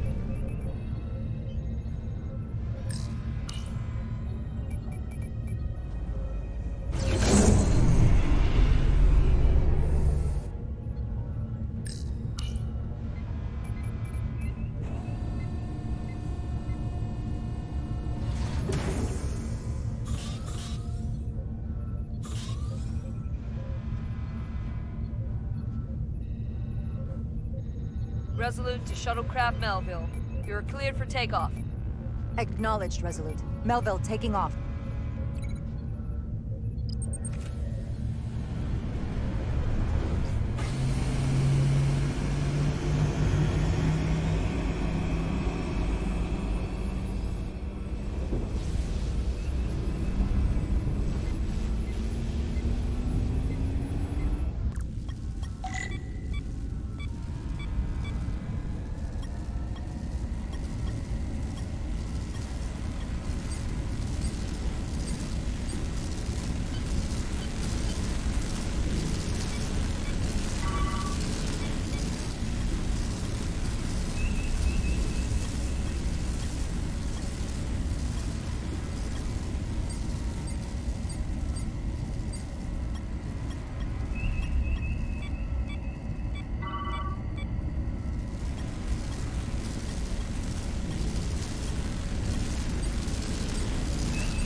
Away from the lightning.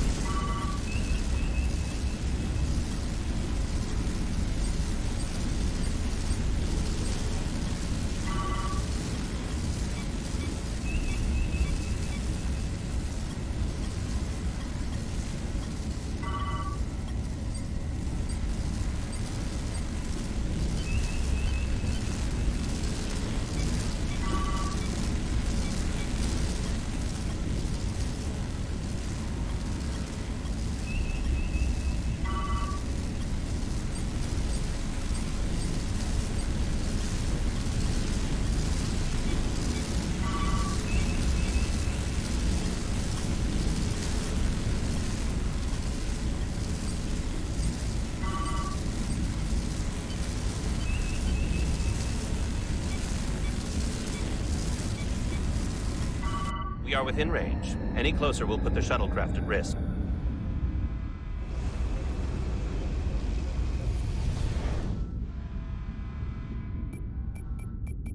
Preparing to transport the away team.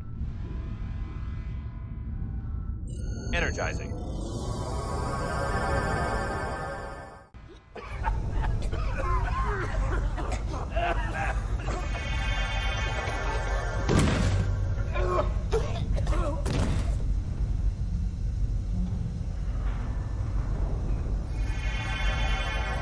The ship's life support. It's almost completely drained. And the other systems, too. Oh no. We gotta get to their transporter room.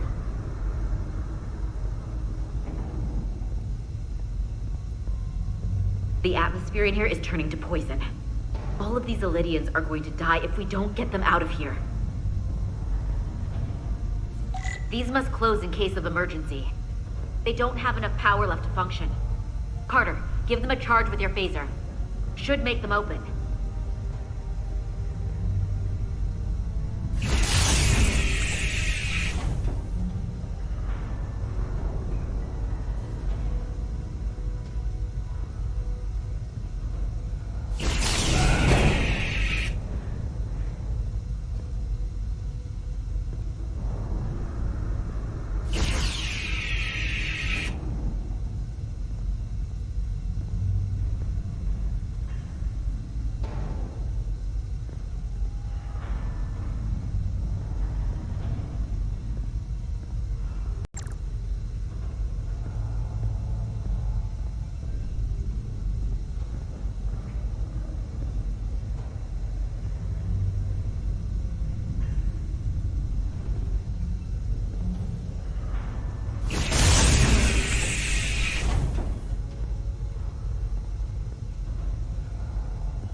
It's not working. No power's running through any of this. We gotta get him open manually. I am the ranking officer here. State your intentions.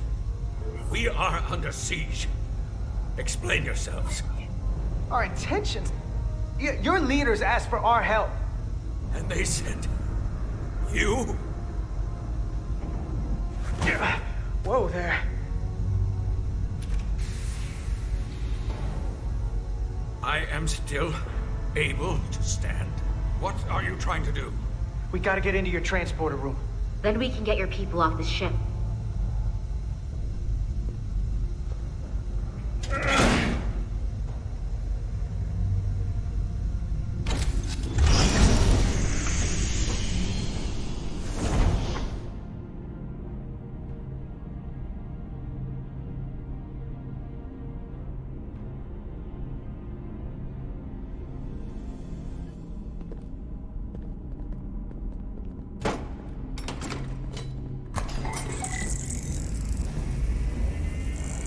Make sure they're evenly spaced.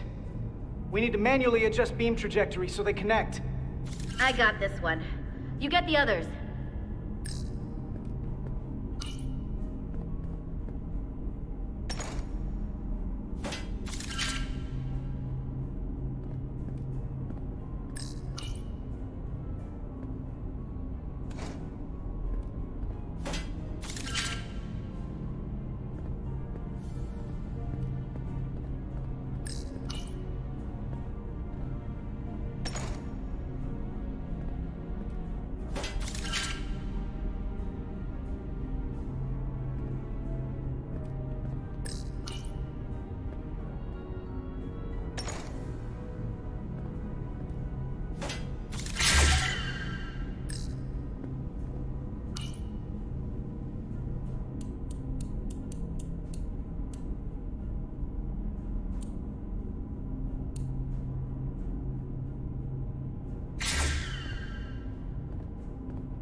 Pattern enhancers are aligned and ready to go. Let's round them up. These will boost the signal so we can transport through the storm. We have a shuttle outside this ship that will route the signal to the Resolute. All crew to Transporter Room 2. We are evacuating.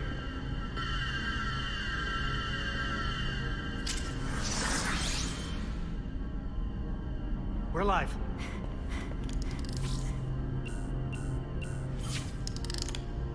Here they come.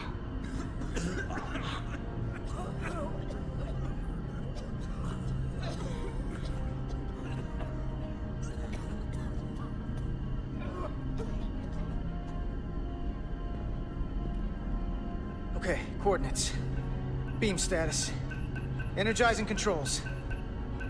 Please step on the platform so we can evacuate you, Admiral. The crew goes first, Hunter. Sir.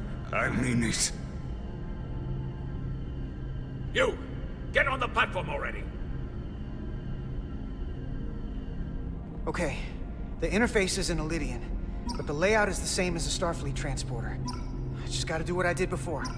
Select the people to transport. Plot a path through the ionic interference.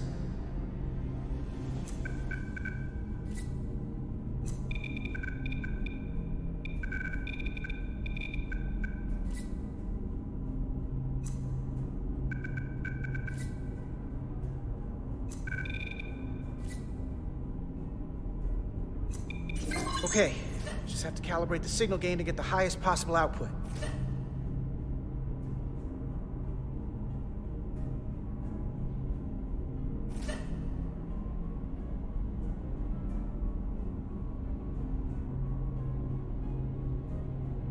That wasn't enough power. I need to look for the place where the waveforms are farthest apart.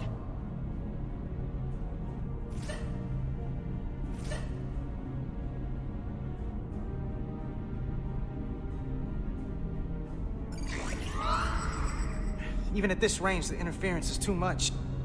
The system is suggesting better transport coordinates. D, it's the shuttle. You're sitting right in the thick of it. I'm sending you specific coordinates for a clear signal path.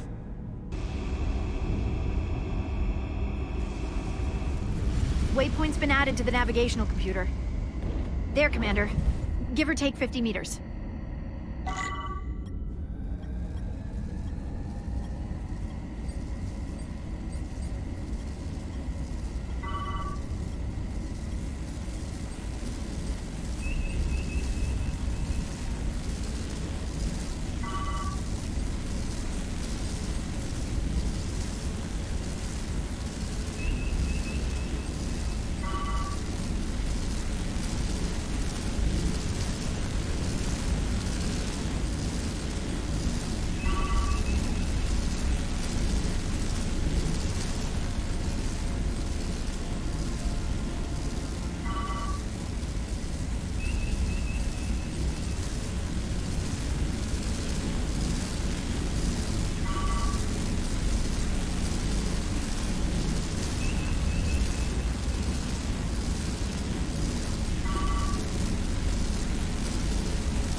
Melville to away team.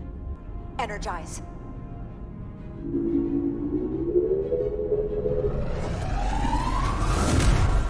I have the first group of Elydians in the pattern buffer.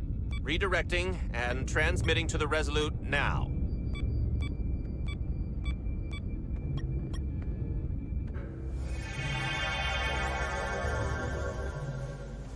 This is Resolute. We have the Elydians safely aboard. We did it!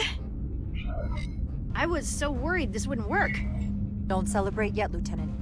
We've got a lot of people left to save. Right. Sorry. This is Commander Rydek. We're holding steady. Signal is good. Keep them coming.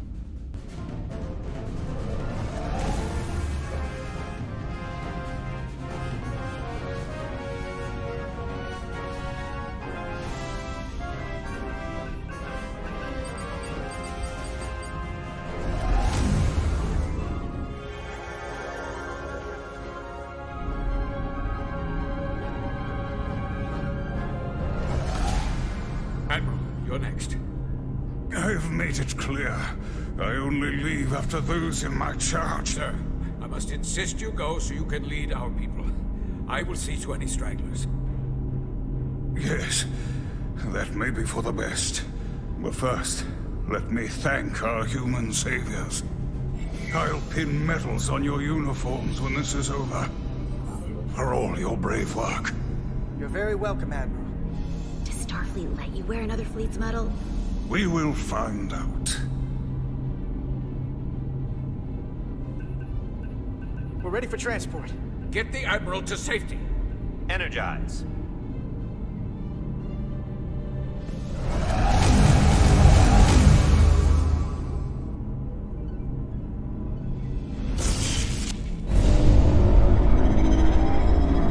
Massive power surge! Sending available power to the annular confinement beam. I have the Illidians in the pattern buffer, but I cannot resolve their signal to send them through to the Resolute. Nor can I materialize them here. We need a better position with the Resolute.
I am losing their patterns. I need more power, but internal relays are not functioning. I'll do it manually. Do it! I am trying. I will lose the transport if I do not have more time. The signal is resolving. Please!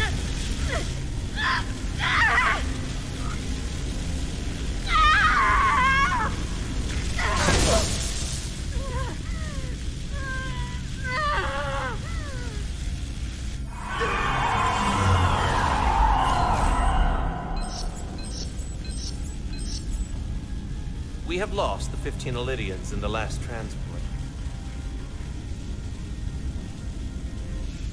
I regret to report that we have lost the last transport. My comrade. The Admiral.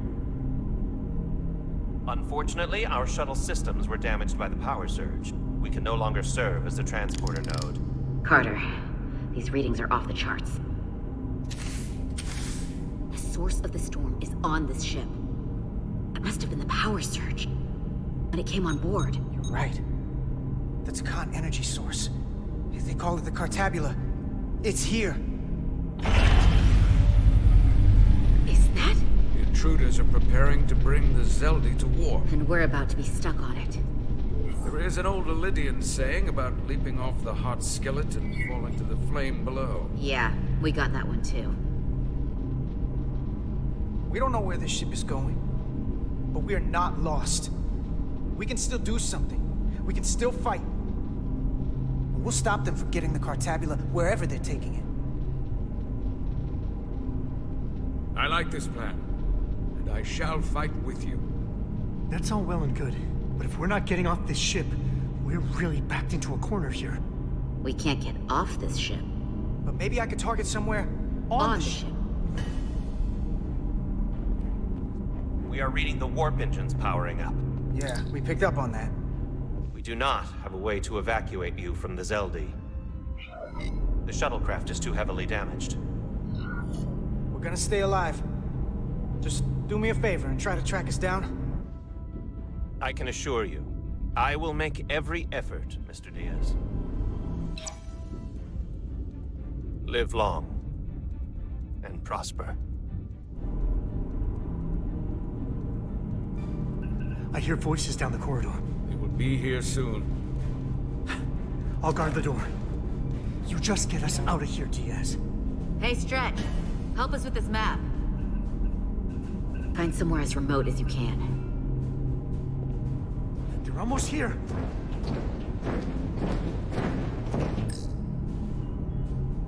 Meso. Too exposed. Crew quarters? High traffic, easily accessible. Bridge? The first place intruders would fortify. There. The aft cargo bay. That is acceptable. Sounds good to me. Whatever you're doing, do it now!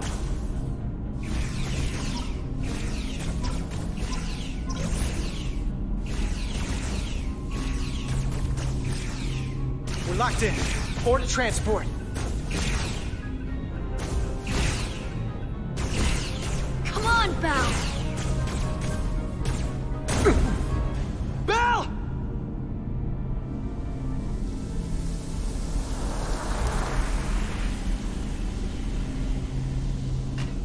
It's too late for him. Carter! 3 to transport.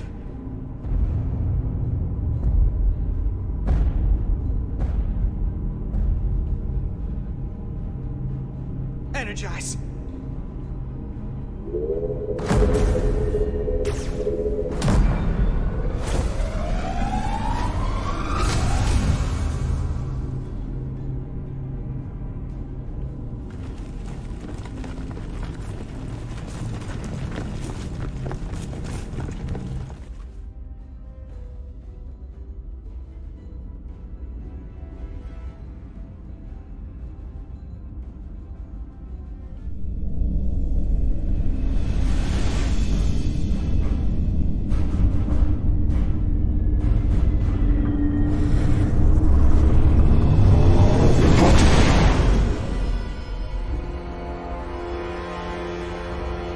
Zeldi does not appear to have left any warp signature at all.